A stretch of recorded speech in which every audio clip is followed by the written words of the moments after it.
তোর মতো এই ফকিরের পোলাকে শুধু এই বাড়ির কাজে লোক হিসেবেই মানায়, এই মিয়া বাড়ির জামাই হিসেবে কখনোই নয়। রিমি, তুমি এসব কি বলতেছো? হ্যাঁ, আমি তোমাদের বাড়ির কাজের লোক হলেও এখন তো তোমার বিয়ে করার স্বামী, তাই না? স্বামী? My foot! তোর মতো ছোট লোকের বাচ্চাকে স্বামী বলতে আমার বই গেছে। দূর হ আমার চোখের সামনে থেকে। কি বলছো এইসব? হ্যাঁ, আমি আবার কোথায় যাব? তোমার বাবা তো কড়া গলায় বলে দিছে তোমার রুমে থাকতে, না হলে আমার খবর করবে। তুই কোথায় যাবি সেটা আমি কি জানি? আমাকে বিয়ে করার সময় মনে ছিল না যেই তোকে আমি দেখতেই পারি না? তাহলে তোকে বিয়ে পরে মেনে নিব কিভাবে? নাকি আমার বাবার এত এত ধনসম্পত্তি দেখে লোভ সামলাতে পারিসনি? আরে মিস নন্দিনী, আমার বাবার যা আছে সেটা না তোর বাবার সবকিছু বিক্রি করলেও 4 ভাগের 1 ভাগের সমান হবে? তাতে এত দাপট? দেখো, তোমাকে আমি প্রচন্ড ভালোবাসি বলে বিয়ে করছি, তোমার বাবার সম্পত্তি দেখে নয়। আর তাছাড়া সেদিন তো তোমার বিয়ের সময় অনেক ধনী ঘরের ছেলেই উপস্থিত ছিল, তাহলে তাদের রেখে তোমার বাবা আমার মতো কাজের লোকের সাথেই কেন জামাই হিসেবে বেছে নিল? কেন? আমি তো সেটাই বুঝি না, বাবার মাথায় এমন করে পাগল হয়ে গেল কেন? বাবা একটা কাজ করলে হাজারবার ভেবে তারপর করে, আর এই ব্যাপারটা একবারের জন্য ভাবলো না। সোজা আদরের মেয়েকে তোর মতো ছোট লোকের সাথে বিয়ের বন্ধনে বেঁধে দিল। এই মিসেস নীরবের ভালোবেসে বিয়ে করা বউ, একটা কথা শুনে রাখো, আসল সোনা কিন্তু জহুরিরাই ভালো করে চেনে। আর আমার শ্বশুর হলেন একজন খাঁটি জহুরি, তাহলে মেয়ের জামাই চিনতে ভুল কি করে করতে পারে? একটা থাপ্পড় দিয়ে তোর সব দাঁত ফেলে দিব। তোর সাহস কি করে হয় আমাকে বউ বলার?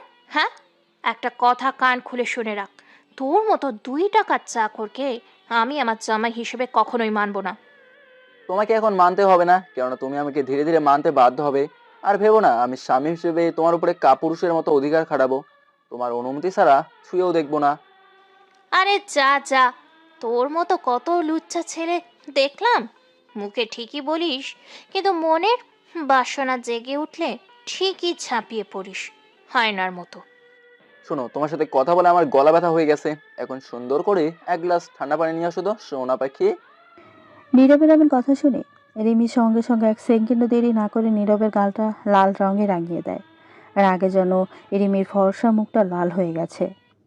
ফকিন্নির বাচ্চা, তোর সাহস কি করে হয় আমার বাড়ির সামান্য কাজের লোক হয়ে আমাকে পানি আনতে বলার?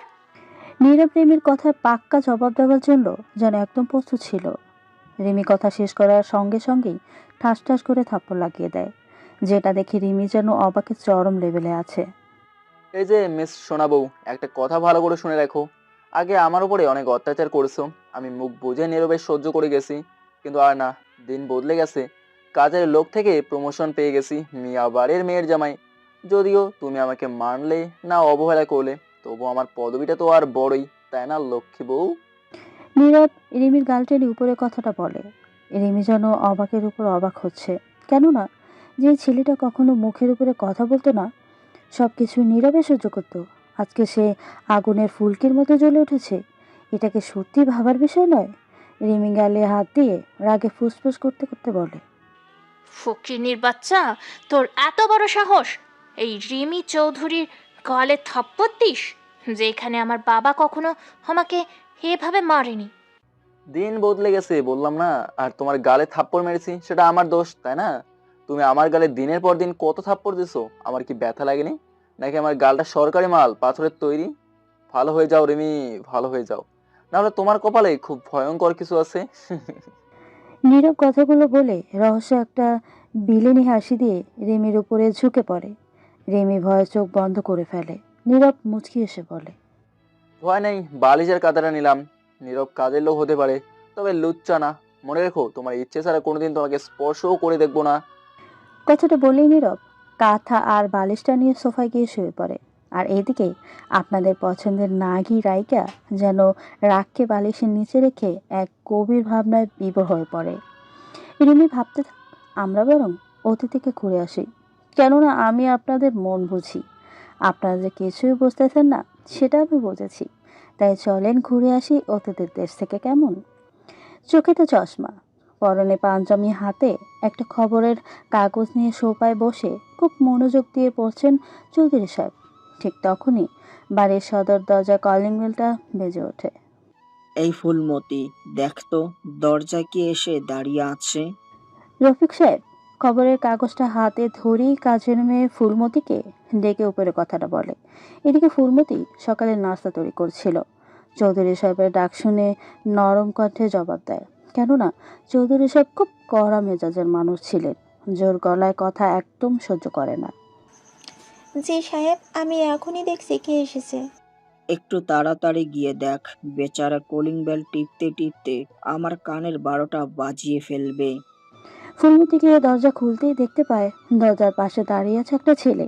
পরনে তার হাফ হাতা একটা শার্ট ও লুঙ্গি, সাথে গলার সাথে ঝুলানো একটা গামছা, হাতে একটা ছেঁড়া ব্যাগ। পুরাই যেন বস্তি থেকে উঠে আসা কাজের ছেলে।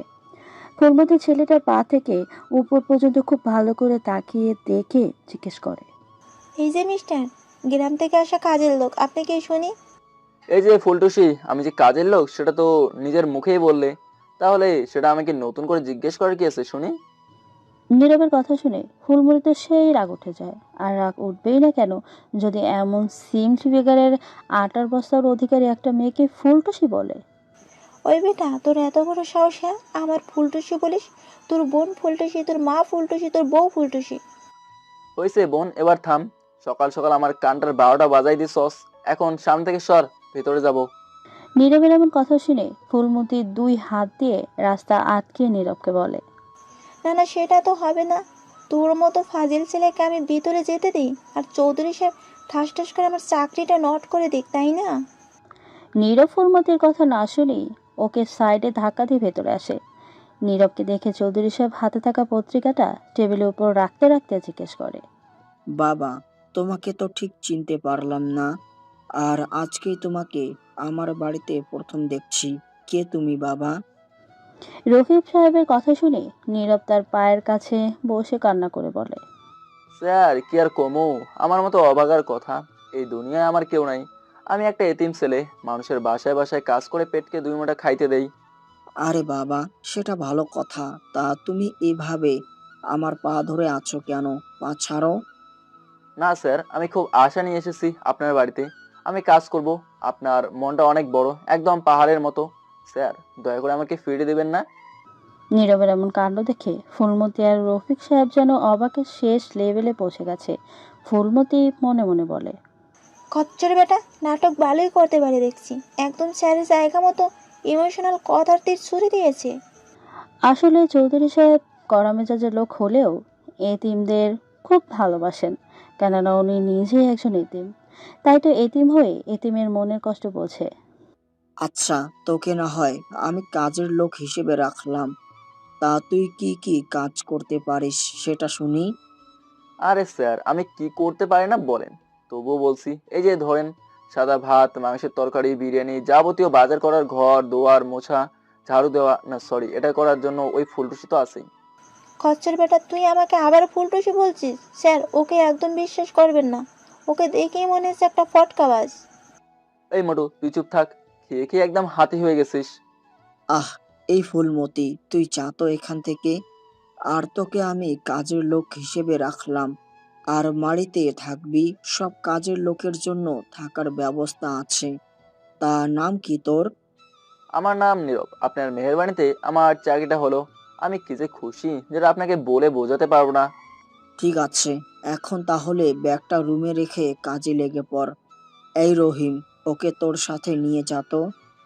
রহিম সাহেবের কথা মতো এসে নীরবকে সাথে নিয়ে যায় আর থাকার জায়গাটা খুব সুন্দর করে দেখিয়ে দেয়। নীরব ব্যাগটা রেখে পরনের শার্টটা খুলে একটা গেঞ্জি পরে রহিমের সাথে কাজে লেগে পড়ে। নীরবের কাজের গতি দেখে রহিম বলে ওঠে, কি ব্যাপার নীরব, এত দ্রুত কিভাবে কাজ করছিস? আমি আজ পর্যন্ত অনেক লোকের সাথে কাজ করেছি, কিন্তু এভাবে কাজ করতে এই প্রথম তোকে দেখলাম। আসলে হয়েছে কি রহিম ভাই, আমার এমন অভ্যাসটা না আগে কখনোই ছিল না। লোকের বাড়ি বাড়ি কাজ করে এমন দ্রুত কাজ করার অভিজ্ঞতা হয়েছে। তুমিও কাজ করতে থাকো, তাহলে একসময় তুমিও পারবে এমনভাবে কাজ করতে। নীরব, তুমি না আসলে অনেক ভালো একজন মানুষ, এমন করে আজও কেউ বুঝিয়ে বলেনি। আচ্ছা, এখন কথা বাদ দিয়ে চলো তাড়াতাড়ি কাজ করি। ম্যাডাম যদি দেখে আমরা কাজ বাদ দিয়ে কথা বলছি, তাহলে খবর করে ছাড়বে। কি বলো, এইবারের মালিক তো আমাকে কাজ করতে দিল, আর ওনাকে দেখে খুব ভালো মানুষ মনে হলো। তাহলে ম্যাডামকে ভয় পাচ্ছেন কেন? তুমি যেটা বলেছো সেটাই ঠিক।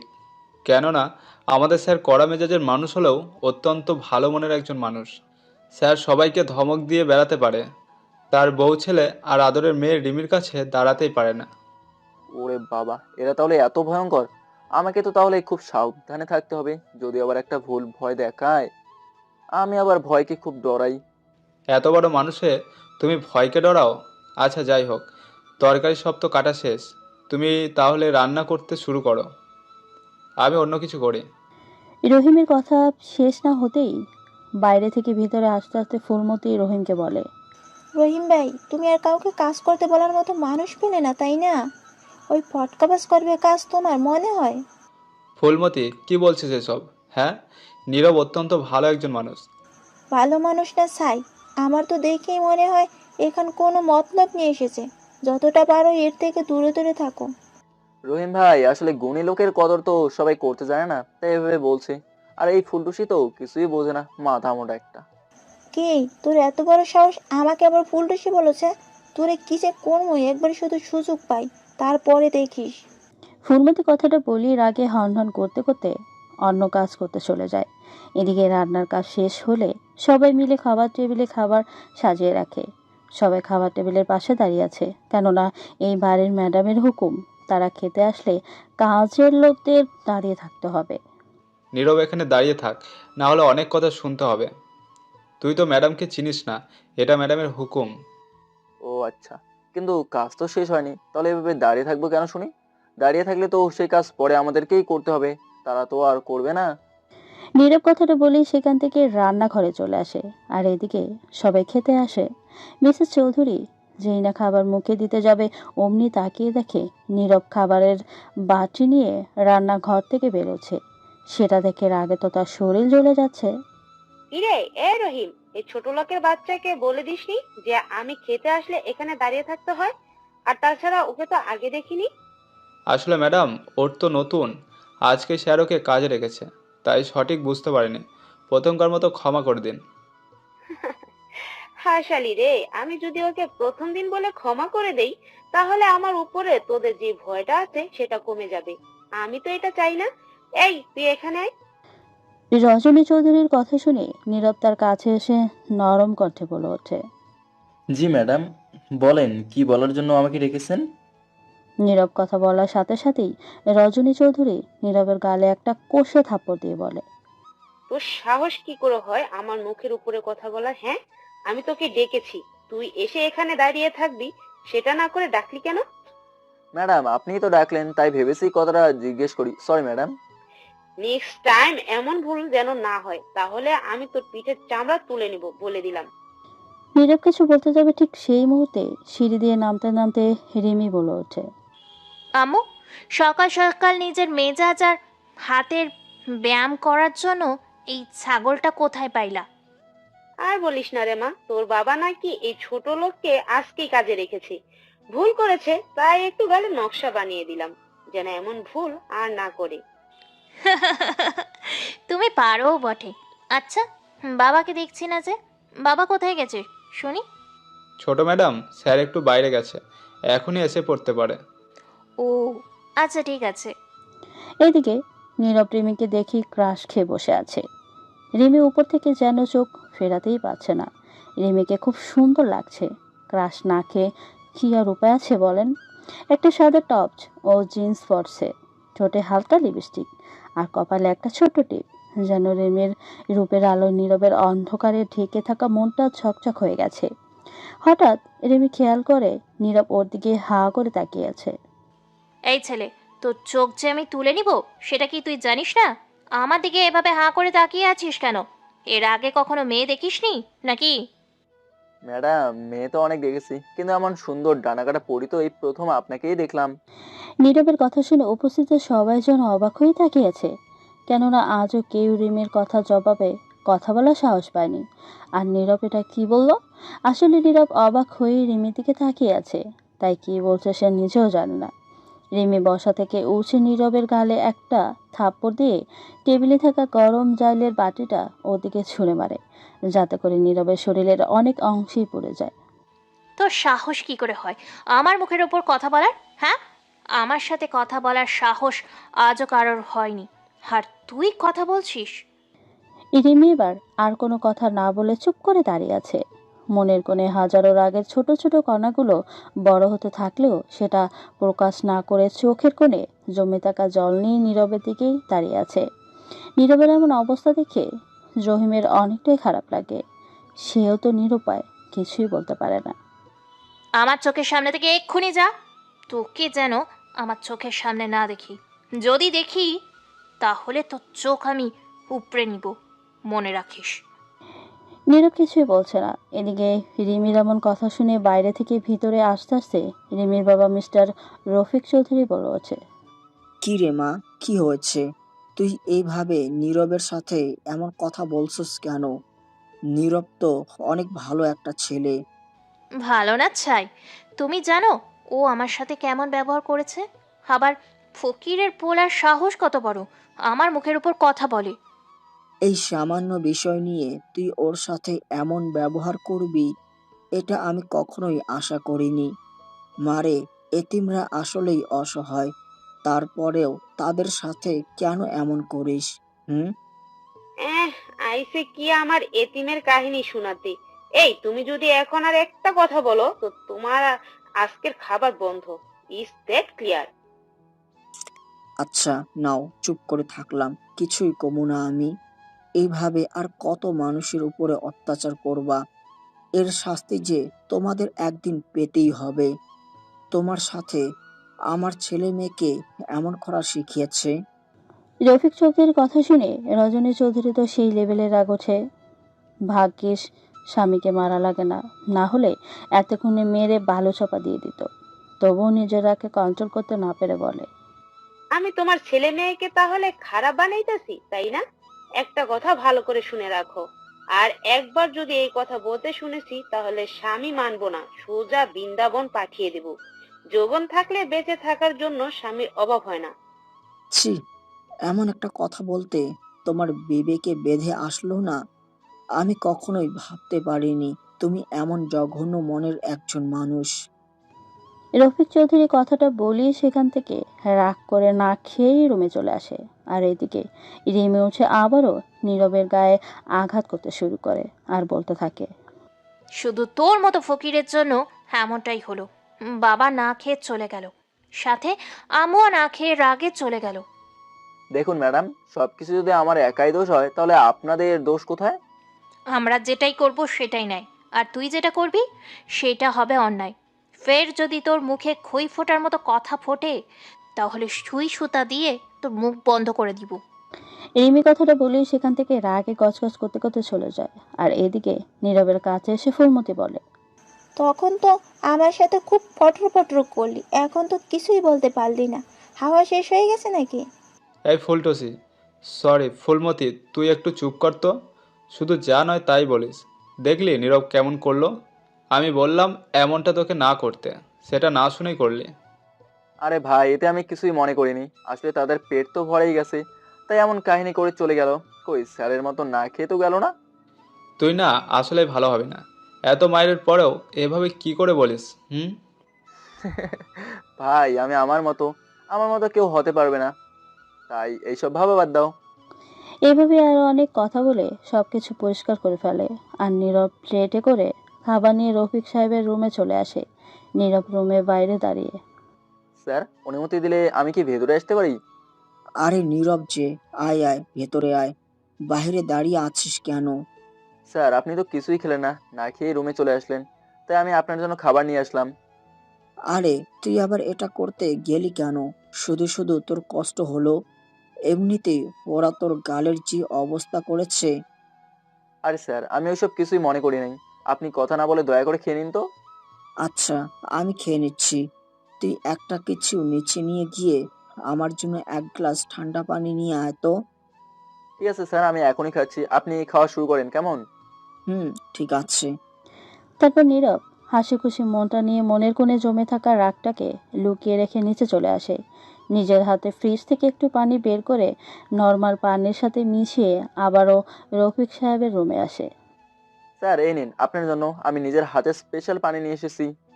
নীরবের এমন কথা শুনে রফিক সাহেব কেন যেন একটু না প্রায় অনেকটাই অবাক হয়ে নীরবের দিকে তাকিয়ে জিজ্ঞেস করে। আচ্ছা নীরব, একটা কথা বলতো। আমি শুনেছি শরবত স্পেশাল হয় আর অনেক কিছু হয়, কিন্তু তোর মুখে পানি স্পেশাল সেটা প্রথম শুনলাম। আরে স্যার এটা জিজ্ঞেস করতে আবার অনুমতি লাগে নাকি? আপনি তো জানেন আমি ফ্রিজে ঠান্ডা পানি রেখে পারি না, তাই আমি ফ্রিজ থেকে ঠান্ডা পানি বের করে একটু নর্মাল পানি মিশিয়ে এনেছি, যাতে ঠান্ডার প্রকোপটা তেমন না থাকে। তাহলে কি স্পেশাল না বলেন? আরে বাহ, তুই তো গ্রেট। আসলেই এটা স্পেশাল। দে তাড়াতাড়ি খেয়ে নেই, আমার তো ভাত খাওয়া শেষ। এগুলো নিয়ে যা কেমন। ঠিক আছে স্যার, আর যদি কিছু লাগে এই আমাকে কিন্তু অবশ্যই বলবেন। হুম, অবশ্যই বলবো। নীরব সেখান থেকে সোজা নিচে চলে আসে। রহিমকে নিয়ে বাড়ির বাইরে এসে ফুলের বাগানটা পরিষ্কার করতে থাকে। এদিকে রিমি রুমের বারান্দায় দাঁড়িয়ে কফির মুখে চুমুক দিচ্ছে আর নীরবের কাজ দেখছে আর মনে মনে বলছে, আরে পা, ছোট লোকটাকে যেমন ভেবেছিলাম আসলেই ও তো তেমন না। আসলেই খুব ভালো কাজ করছে, আমার পছন্দের বাগানটা পরিষ্কার করতেছে। ঝিরে ঝিরে হাওয়ায় যেন ফুলের গাছগুলো দৌড়ছে আর ফুলগুলো নীরবের সাথে বাড়ি খাচ্ছে, যেটা খুব করে মজা নিচ্ছে। এদিকে রিমি কফি শেষ করে ফুলমতিকে সাথে নিয়ে নিচে চলে আসে। নীরবের পেছনে দাঁড়িয়ে আছে। এদিকে নীরব কাজের ফাঁকে রহিমের সাথে কথা বলছে। আচ্ছা রহিম ভাই, তুমি তো মনে হয় অনেকদিন হলো ভাবিকে রেখে এখানে এসে কাজ করতেছো, তাই না? আরে ভাই, সেটা আর বলিও না।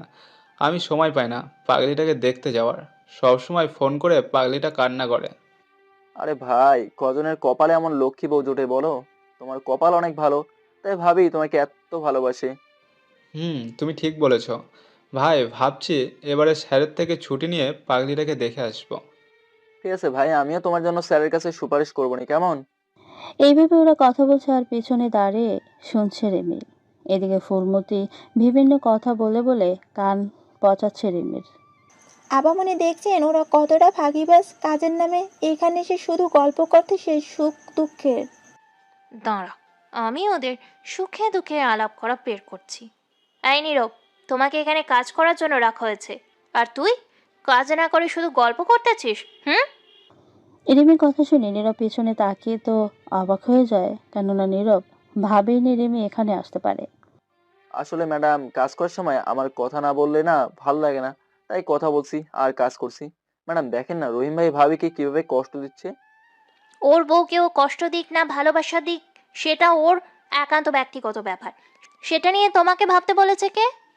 সেটা না ম্যাডাম, আসলে সবার ভালো মন্দ দেখাটাই আসল ব্যাপার। হয়েছে, আর একটাও কথা বলবি না, এখন মন দিয়ে কাজ কর। রিমি কথাটা বলেই সেখান থেকে চলে আসে। রিমিকে বাইরে থেকে আসতে দেখে ওর মা জিজ্ঞেস করে। কিরে রিমি, তুই বাইরে থেকে আসতেছিস, কোথায় গেছিলি নাকি? না আম্মু, তেমনটা না।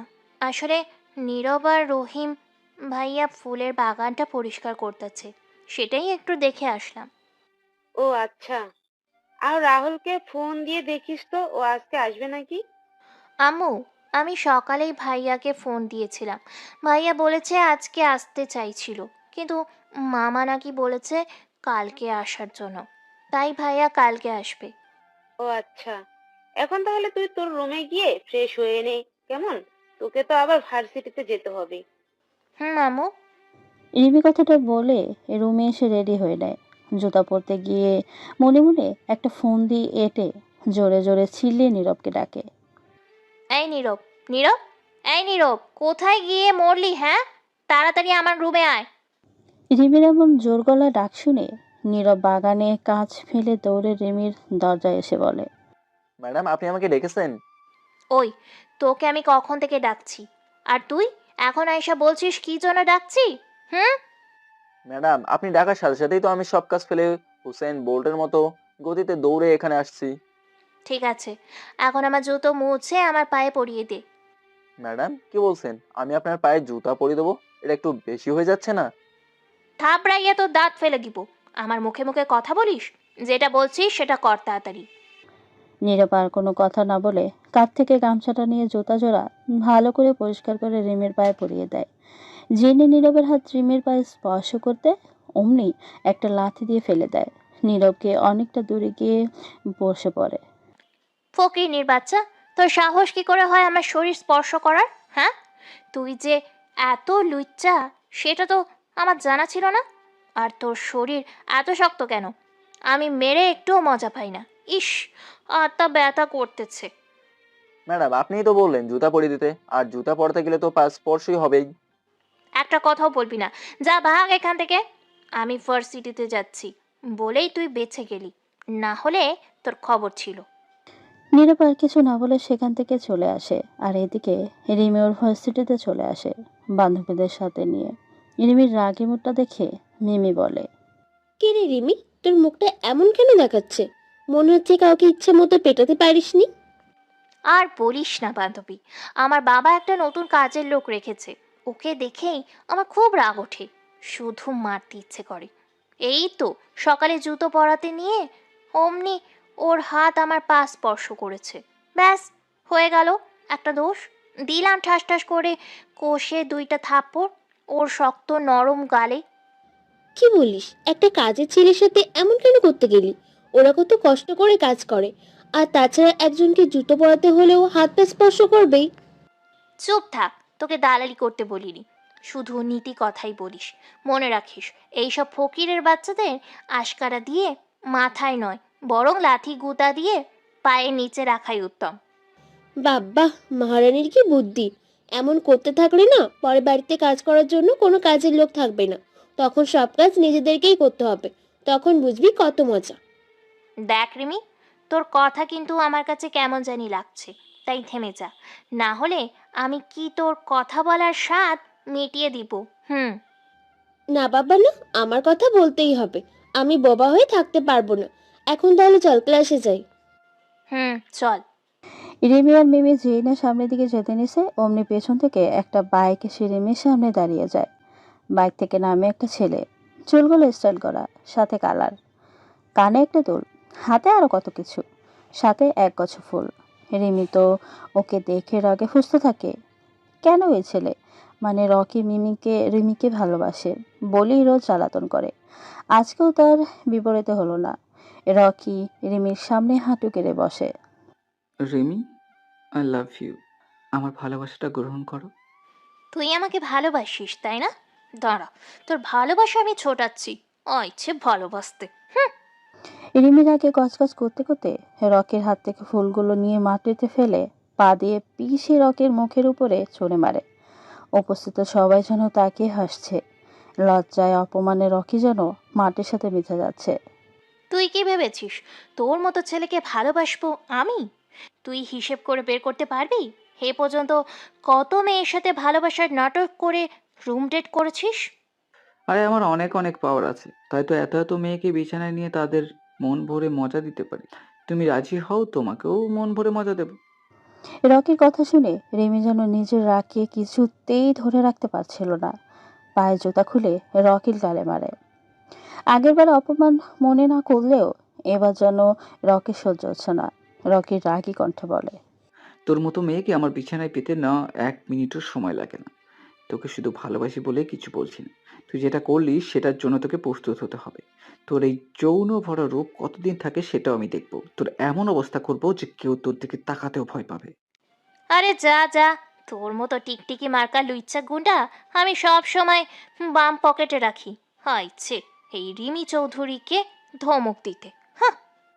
তুই আমাকে হয়তো প্লে বয় হিসেবে জানিস, কিন্তু তুই তো আমাকে এই শহরের দাস রোবটের ছেলে হিসেবে জানিস না। আমি কি জিনিস সেটা তোকে বুঝাবো। তুই আফসোস করবি কেন আমার সাথে এমন করেছিলি। দেখা যাবে, আমি মেমোরিতে সেট করে রাখলাম তোর কথা। তোর মতো পাতি মাস্তান আমার ভাই পালন করে। কথাটা বলেই রিমি সেখান থেকে মিমিকে নিয়ে ক্লাসে যায়। আর এদিকে মিমি তো যেন ভয় শেষ রকির এমন কথা শুনে। রিমি, তুই রকির সাথে এমন কেন করতে গেলি? তুই জানিস না ও কত খারাপ? দিনে দুপুরে রাস্তায় ফেলে মেয়েদের ধর্ষণ করে। ওর বাবার ভয়ে কিছুই বলে না কেউ। এই রিমি কাউকে ভয় করে না, বুঝলি?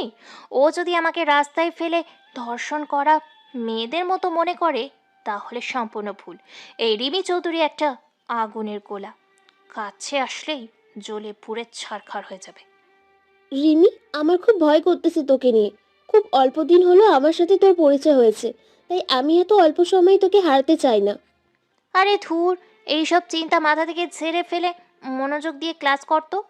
তারপর মিমি আর কিছু না বলে ক্লাস করতে মনোযোগী হয়। আসলে মিমিরা আগে এই শহরে ছিল না, ওর অন্য একটা শহরে ছিল, সেখান থেকে এখানে এসেছে। সেটারও একটা রহস্য আছে, যেটা গল্পের সাথে থাকেন বুঝতে পারবেন। ধীরে ধীরে সবগুলো ক্লাস করে রিমি বাড়িতে চলে আসে। ফ্রেশ হয়ে খাবার খাওয়ার জন্য নিচে আসে। ওর আম্মুকে না দেখে ডাকতে শুরু করে। আম্মু, আম্মু, কোথায় তুমি? আমাকে খাইতে দাও, খুব ক্ষুধা লাগছে আমার। এদিকে মিসেস চৌধুরী বাড়িতে না থাকায় রিমির কথা জবাব দিতে পারে না। নীরব বাইরে থেকে এসে রিমিকে উদ্দেশ্য করে বলে, ম্যাডাম আপনি বসেন, আমি এখনই আপনার জন্য খাবার গরম করে আনতেছি, কেমন? নীরব কথাটা বলতে দেরি, কিন্তু রিমির রাগই বলতেছে থাপড় নীরবের গালে পড়তে দেরি করলো না। নীরব অবাক হয়ে গালে হাত দিয়ে দাঁড়িয়ে আছে। তোর এত বড় সাহস, এখনো আমার জন্য খাবার গরম না করে বাইরে দিয়ে ঘুরে বেড়াইতেছোস? হুম? আমি তো আজকে আপনাদের বাড়িতে প্রথম, তাই সব নিয়ম কানুন তো আর জানি না, আর কেউ বলেও দেয়নি। আমার সামনে কথা না বলে যা গিয়ে আমার জন্য বিরিয়ানি তৈরি করে নিয়ে আয়, তাও আবার 20 মিনিটের মধ্যে। রিমির কথা শুনে নীরব তো অবাক হয়ে তাকিয়েছে আর মনে মনে বলছে, বলে কি এই মেয়ে, 20 মিনিটে নাকি বিরিয়ানি তৈরি করে আনতে হবে? ম্যাডাম আমি পাগল না কি আপনি বলেন তো? কোন মানুষ আছে যে 20 মিনিটে বিরিয়ানি বানিয়ে আনবে? রিমি কিছু বলতে যাবে তার আগেই রহিম বাইরে থেকে এসে নীরবকে টেনে রান্নাঘরে নিয়ে যায়, যেটার কারণে রিমি ঠোঁটের কোণে আসা কথাটা বলতে পারে না। এর আগে ফুঁসতে থাকে। আর এদিকে রহিম ভাই, তুমি আমাকে এভাবে টেনে নিয়ে আসলে কেন? আমি একটু রিমি ম্যাডামের থেকে জেনে নিতাম 20 মিনিটে বিরিয়ানি রান্না করার রেসিপিটা কি। রাসেল, তুই সকাল থেকে ঠিক কয়টা থাপ্পড় খেয়েছিস সেটা হিসেব করতেও আবার বুকটা ধুকপুক করে ওঠে। আর তুই আবার থাপ্পড় খাওয়ার জন্য ওইটা বলছিস? তো কি করব, তুমিই বলো। সে যেটা বলেছে সেটা কিভাবে সম্ভব? আমি তো বাপের জন্য এমনটা শুনিনি। আরে বেটা, তুই তো জানিস না, রেমি ম্যাডাম ভার্সিটি থেকে আসলে খাবার গরম করতে নিলেই বলবে স্পেশাল বিরিয়ানি তৈরি করে আনতে। আরে ভাই, এভাবে আমার মাথা পাগল না করে তুমি কি বলবে আসলে সেই বিরিয়ানি বানানোর মডেলটা কি রকম? আরে ভাই, এটা একদম সহজ। যেটাকে উনি বিরিয়ানি বলে সেটা হলো সকালের যে ভাত আছে সেই ভাতের সাথে ডিম জিরা মশলা দিয়ে কড়াইয়ে তেল দিয়ে ভাজি করে, বুঝেছিস? রহিমের মুখের এমন বিরিয়ানি রেসিপি শুনে তো মাথা ঘুরে পড়ে যাবার মতো অবস্থা। নিজের হাসি থামিয়ে বলে, বাপরে বাপ, আমি তো এমন বিরিয়ানির রেসিপি বাপের জন্মও শুনিনি। আচ্ছা তাহলে চলো তৈরি করে তোমার সেই স্পেশাল 20 মিনিটের মধ্যেই বিরিয়ানি। তারপর ওরা দুজনে কোনো কথা না বলে রিমির জন্য বিরিয়ানি তৈরি করে টেবিলে সাজিয়ে দেয়। রিমি যেন ফেসবুকের মধ্যে ঢুকেই গেছে, তাই নীরব বলে, ম্যাডাম আপনার জন্য বিরিয়ানি বানিয়ে এনেছি, এখন খেয়ে নিন, নাহলে ঠান্ডা হয়ে যাবে। খাবার ঠান্ডা হয়ে যাক না যাক সেটা তুই বলবি কেন? একটা থাপ্পড় দিয়ে তোর দাঁত আমি ছুটিয়ে ফেলবো। দেখছিস না আমি ফেসবুকে গল্প করতেছি? ওরে বাবা, আপনি আবার ফেসবুকে গল্পও পড়েন? আমি তো জানি আপনি শুধু আমার উপরেই অত্যাচার করতেই পারেন। নীরব কথাটা বলেই সেখান থেকে চলে যায়। রিমি সেটার জন্য কিছুই বলতে পারে না। এদিকে রিমি মনের আনন্দে খাওয়া শেষ করে রুমে আসে। একটু রেস্ট নিয়ে ছাদে আসে হাওয়া খাওয়ার জন্য। রিমি সিঁড়ি বেয়ে উপরে উঠতেই দেখে নীরব আর রহিম বসে আছে। নীরব আকাশের দিকে তাকিয়ে নরম সুরে গান গাইছে, যে গানের সুর যেন রিমির মন ছুঁয়ে যায়। রিমি অপলক দৃষ্টিতে নীরবের দিকে তাকিয়ে আছে, আনন্দে গান শুনতে থাকে। গান শেষে ওরা নিচে আসতে যাবে তখনই দেখে রিমি দাঁড়িয়ে আছে। রিমিকে দেখে রহিম তো কাঁপতে থাকে। ম্যাডাম, আসলে এখন তো কোনো কাজ নেই, তাই একটু ছাদে এসে নীরবের গান শুনছিলাম। হুম, আমিও শুনলাম। আসলেই নীরব খুব সুন্দর গান গায়, আমার মন ছুঁয়ে গেছে। এখন যা এখান থেকে। তারপর রহিম নীরবকে সাথে নিয়ে নিচে আসে। রুমে এসে শুয়ে আছে। এমন সময় নীরব রহিমকে জিজ্ঞেস করে, আচ্ছা রহিম ভাই, এই রিমিটা এমন কেন? এই ভালো আবার এই রাগিনী রূপ নেয়? ভাই, ম্যাডাম এমনি। আমি এত বছর হলো এদের চিনি, তাই রিমি ম্যাডামকে বুঝতে পারলাম না। আর তুই তো মাত্র আসলি। ওর সব রাগ আমি ছুটাবো, শুধু সময়ের অপেক্ষা। নীরব, তুই কি কিছু বললি নাকি? আমি শুনতে পেলাম না কোনো কিছু। আরে ভাই আমি আবার কি বলবো, আমি তো বললাম যে ম্যাডামের সাথে পাঙ্গা না নেওয়াটাই ভালো, কেননা শুধু শুধু গালের নকশা পরিবর্তন করে কি হবে? হুম, এভাবে সব সময় ভাববে। আগ বাড়িয়ে কথা বলতে যাস না, তাহলে মেরে বালুচাপা দিয়ে দেবে। কাল থেকে আবার দেখতে পারবি রাহুল এটা আরো খারাপ। কেন কেন? রাহুল আবার খারাপ হতে যাবে কেন? আমি তো জানি রাহুল একটু রাগী শুধু। আরে ভাই, তুই ভুল শুনেছিস। রাহুল অনেক খারাপ। কালকে থেকে একটু সাবধানে থাকিস। কথা আগে হাত চালাই কিন্তু। আমাকে একদিন নাই ভুলেই মেরেছিল। স্যার না থাকলে তো আমাকে মনে হয় মেরেই ফেলতো।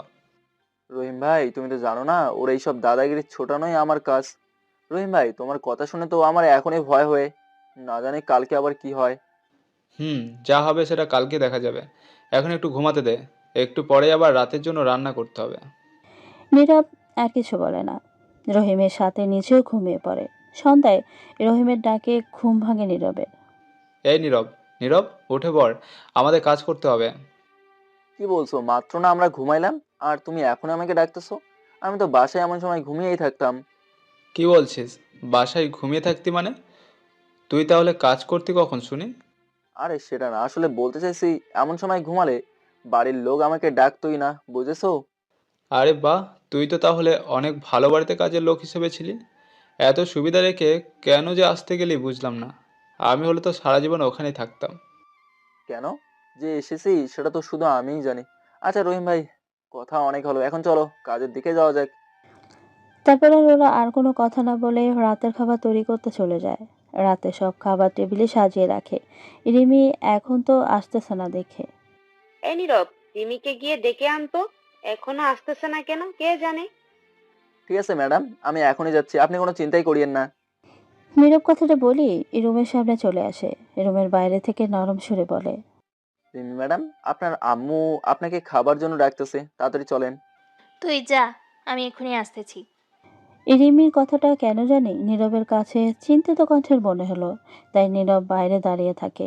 রিমির নিচে যাবার পরে নীরব রিমির রুমে গিয়ে দেখে খাটের উপর একটা বই আর একটা নোট খাতা পড়ে আছে।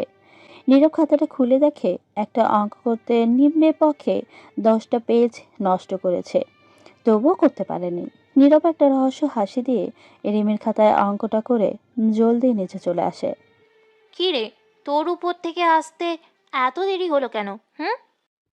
আসলে ম্যাডাম একটু ওয়াশরুমে যাওয়া প্রয়োজন হয়েছিল, তো তাই একটু দেরি হলো। ঠিক আছে, এখন তাড়াতাড়ি আমার প্লেটে ভাত আর মাংস তুলে দে। সবাই ভালো ভালো গুলা খেয়ে শেষ করেছে। এখন আমায় খেতে হবে শুধু হাড়। রিমি, তুই এসব কি বলতেছিস? হ্যাঁ, তুই খুব ভালো করেই জানিস আমরা সব সময় তোর জন্য ভালো গুলাই রাখি। আমি তো সেটা জানি। আসলে তো কথা অনেক সময় হলো শুনি না, তাই এখন এটা বলে তোর কথা শুনলাম। পাগলি মেয়ে একটা। আসলে আমি তুই ভার্সিটিতে তো চলে যাবার পরে তোর বাবার সাথে অফিসে গেছিলাম। এইভাবে অনেক কথা বলে খাবার পর্ব শেষ করে রিমির বাবা মা টেবিল থেকে উঠে চলে গেলে রিমি সবার উদ্দেশ্য করে বলে, ফুলমতি, সবাইকে ভালো মন্দ খাইতে দিবি আজকে। আর এই ছোট লোকের বাচ্চাকে দিবি ভাত আর কাঁচা মরিচ। আমার সাথে বেয়াদবি করেছে। ঠিক আছে ম্যাডাম, আপনি যেটা বলবেন সেটাই হবে। আমি এখনই দিচ্ছি আপনার সামনেই। হুম, দে। আমি একটু দাঁড়িয়ে থেকে দেখি সবার খাওয়া। তারপর ফুলমতি সবার প্লেটে পোলাও ও মাংস দেয়। আর নীরবের প্লেটে শুধু দুপুরের ভাত আর কাঁচামরিচের সাথে পেঁয়াজ দেয়। রহিম এখানে খাবে না বলে রুমে নিয়ে যেতে চায়। ম্যাডাম, আমার না এখন খেতে ইচ্ছে করছে না। আমি রুমে নিয়ে রেখে দিই। যখন ভরপুর ক্ষুধা লাগবে তখন আমি খেয়ে নেব, কেমন? তোর খেতেও হবে নি। খাবার এখানে রেখে রুমে যা। আমি মনে হয় জানি না তুই রুমে গিয়ে ওই নীরবের বাচ্চাকে দিবি। রহিমের কোনো কথা বলে না। এদিকে নীরব সবার আগে খাবার শেষ করে রুমে চলে যায়, যেটা দেখে ফুলমতি বলে, দেখছেন ম্যাডাম, ও কত বড় রাক্ষসের রাক্ষস, কিভাবে এত জাল পেঁয়াজ আর কাঁচামরিচ দিয়ে ভাত খেয়ে নিল। আরে, একটা কথা শুনিস নাই? ব্যাঙের আবার সর্দি আছে নাকি? ওরও তেমনই। সারা জীবন এইসব খেয়েই বড় হয়েছে না, তাই তো মুখে জ্বালা টালা কিছুই লাগে না। রিমি কথাটা বলেই সেখান থেকে চলে যায়। আর রহিম খাবার প্লেটটা নিয়ে রুমে চলে আসে। রুমে এসে দেখে নীরব শুয়ে আছে। নীরব, উঠে খাবারটা খেয়ে নে। আমি জানি তোর কতটা খারাপ লাগছে। জানি না ম্যাডাম তোর সাথে কেন এমন করতেছে।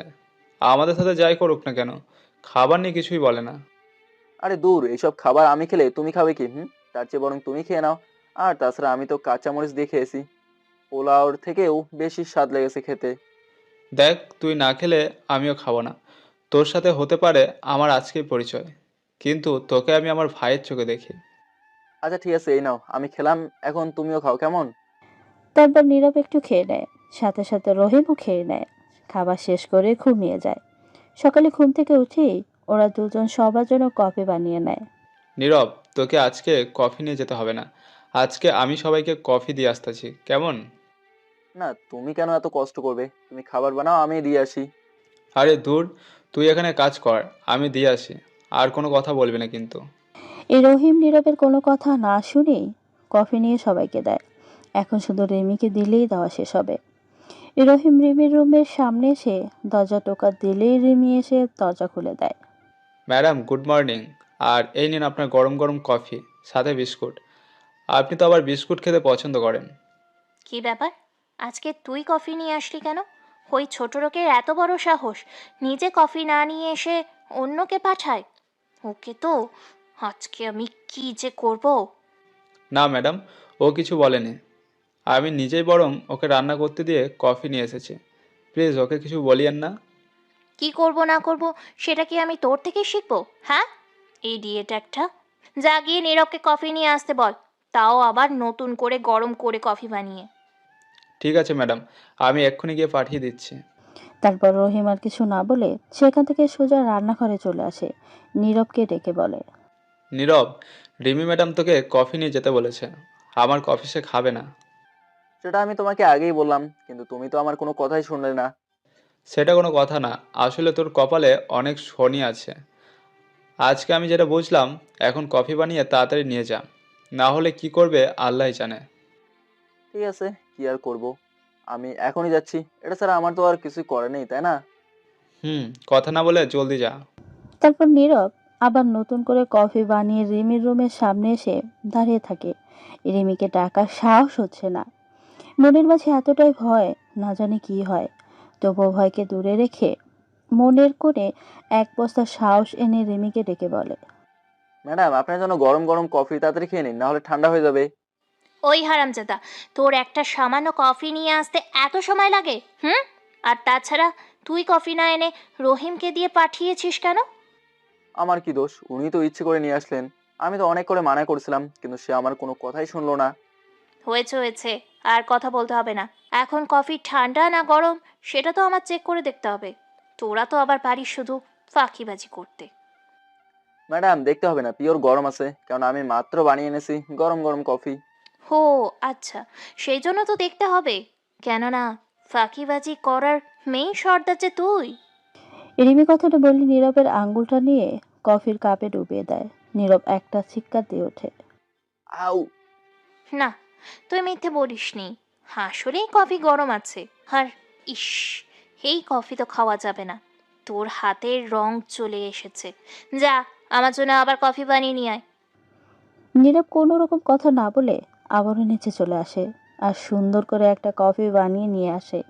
আর পোড়া হাতটা ফাঁকে রেখে বলে, ম্যাডাম, এখন আর পরীক্ষা করতে হবে না, কফিটা আসলেই গরম। হুম, সেটা বুঝেছি। এখন তুই দূর হ আমার চোখের সামনে থেকে, বুঝলি? সকাল সকাল তোর চেহারা আমি দেখে আমার সারা দিনটা মাটি করতে চাই না। ঠিক আছে ম্যাডাম, কি আমার নবাব নন্দিনী আইসে রে, আমার হাত কফির মগে ডুবিয়ে রাখার, তাই না? একবার শুধু সময় আসুক আমার, তখন দেখাবনি তোকে এই নীরব কোন জালের মাছ। নীরব ঠোঁটের কোণে একটা হাসি এনে সেখান থেকে আবারও রান্নাঘরে চলে আসে। এদিকে রহিম নীরবের আঙ্গুল থেকে ফ্রিজ থেকে বরফ বের করে পোড়া আঙ্গুলে ধরে আছে। নীরব, আমার না মাঝে মাঝে খুব করে জানতে ইচ্ছে হয়, আসলে এরা কোন মাটি দিয়ে তৈরি মানুষ। আমাদের মতো গরিবদের জন্য সামান্য মায়াটুকু নেই। জানি না রে ভাই, তবে তারা মনে হয় আমাদের থেকে আলাদা কোনো মাটি দিয়ে তৈরি, তাই তো এমন করে। আচ্ছা যাই হোক, আমি তোর এই আঙুলটা ড্রেসিং করে দিচ্ছি। কিভাবে কফির মগের বডি পোড়াই দিচ্ছে, একটু তো মায়া থাকা দরকার ছিল। রহিম কথা বলছে আর নীরবের হাতের আঙ্গুল সুন্দর করে ড্রেসিং করছে। আর নীরব এক হাত দিয়ে অন্য কাজ করতেই যেন ব্যস্ত। দেখতে দেখতে ওদের সব খাবার তৈরি করা শেষ হয়ে যায়। সব খাবার টেবিলে সুন্দর করে সাজিয়ে রাখে। সবাই একে একে খেতে আসে। নীরবের হাতে এমন ব্যান্ডেজ দেখে মিস্টার চৌধুরী জিজ্ঞেস করে। কি রে নীরব, তোর হাতে আবার কি হয়েছে যে তুই এইভাবে হাতের নখ ব্যান্ডেজ করে রেখেছিস? রফিক সাহেবের কথা শুনে রিমি নীরবের দিকে তাকিয়ে আছে। আর এদিকে নীরব কি বলবে সেটা যেন ভেবেই পাচ্ছে না। একটু সময় চুপ থেকে বলে, না মানে আসলে স্যার হয়েছে কি, আমি আর রহিম ভাই কাজ করার সময় যখন কড়াইয়ে তেল ঢালতে নিছি ঠিক তখনই অসাবধানতার বশে আমার হাতের আঙুলে গরম তেল লেগে যায়, ব্যাস হয়ে গেল এমন। ও আচ্ছা, তা বাবা একটু সাবধানে কাজ করবি তো নাকি? কাজের জন্য নিজের জীবন দিলে কি আর হবে? এমনিতেই আজকাল কাজের লোকেরা কোনো মূল্য পায় না।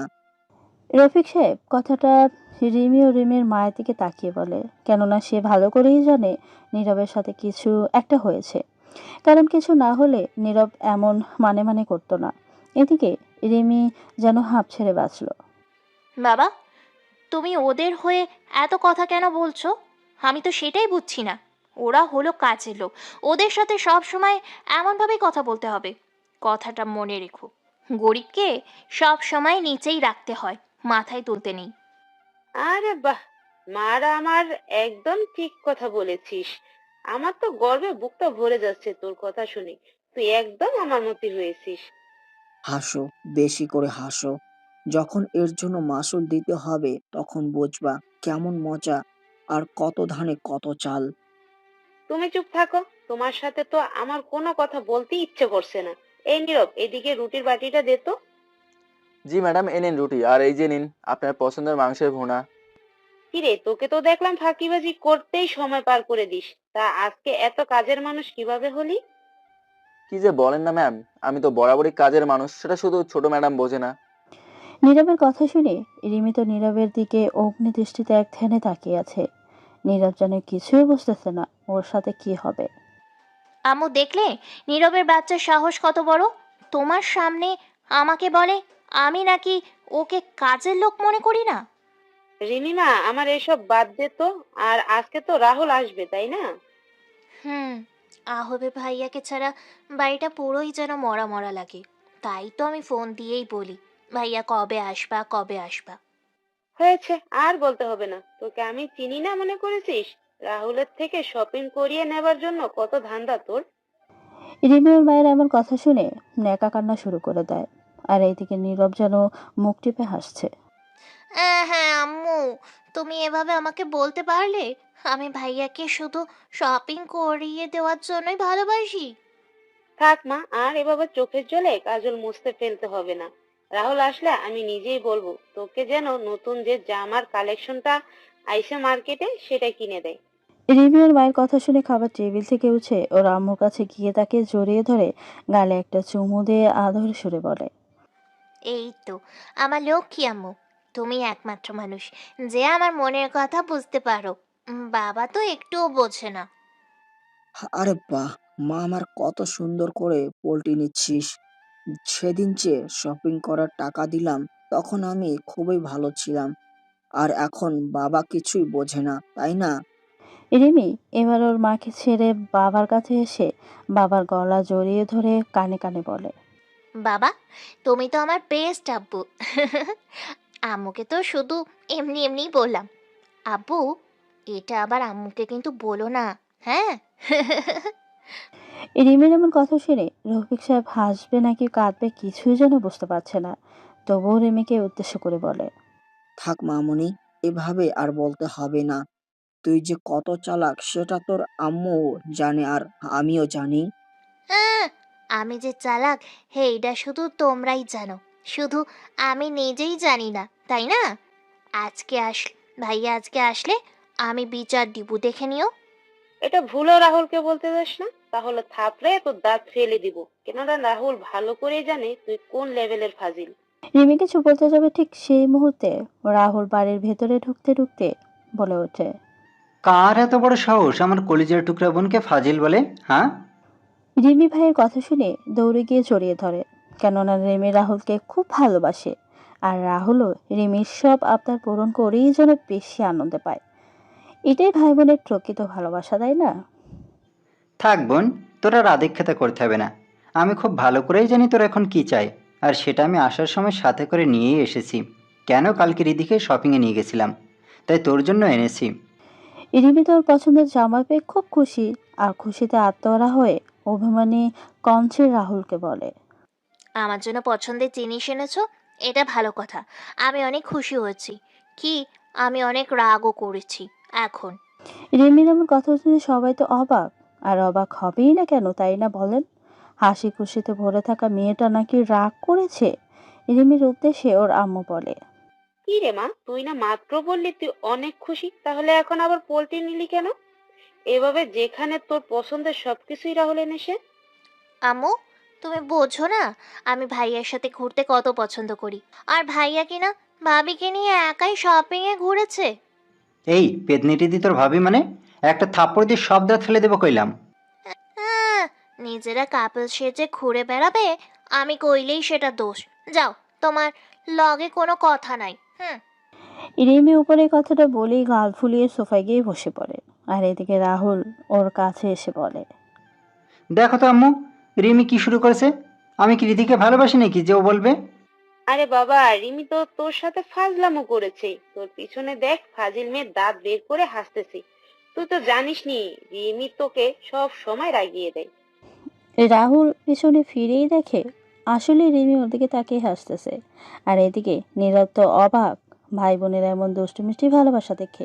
কেননা নীরব কখনোই ভাবেনি রিমি আর রাহুলের মাঝে এতটা মিল, যেখানে দুজনের মাঝে আছে রাগের গোটাউন। রিমি, তুই কিন্তু আমার সাথে ফাজলামি করতেছিস। আর আম্মু, আমি তো এই ছেলেকে চিনলাম না। ওকে, আর আমাদের বাড়িতেই বা কি করে? রাহুল নীরবের দিকে ইশারা করে মিসেস রজনী চৌধুরীকে উপরের কথাটা বলে। এদিকে রজনী চৌধুরী ছেলের কথা জবাবে নীরবের দিকে তাকিয়ে বলে। আরে বাবা, তুই তো কালকে বাড়িতে ছিলি না, তুই জানিস না। ও ও হলো নীরব, আমাদের বাড়িতে নতুন কাজের লোক হিসেবে জয়েন করেছে। ও আচ্ছা, তবে বাড়িতে এত কাজের লোক থাকতে বাবার এত খ্যাতমার্কা ছেলেকে কাজের লোক হিসেবে কেন রাখতে হবে শুনি?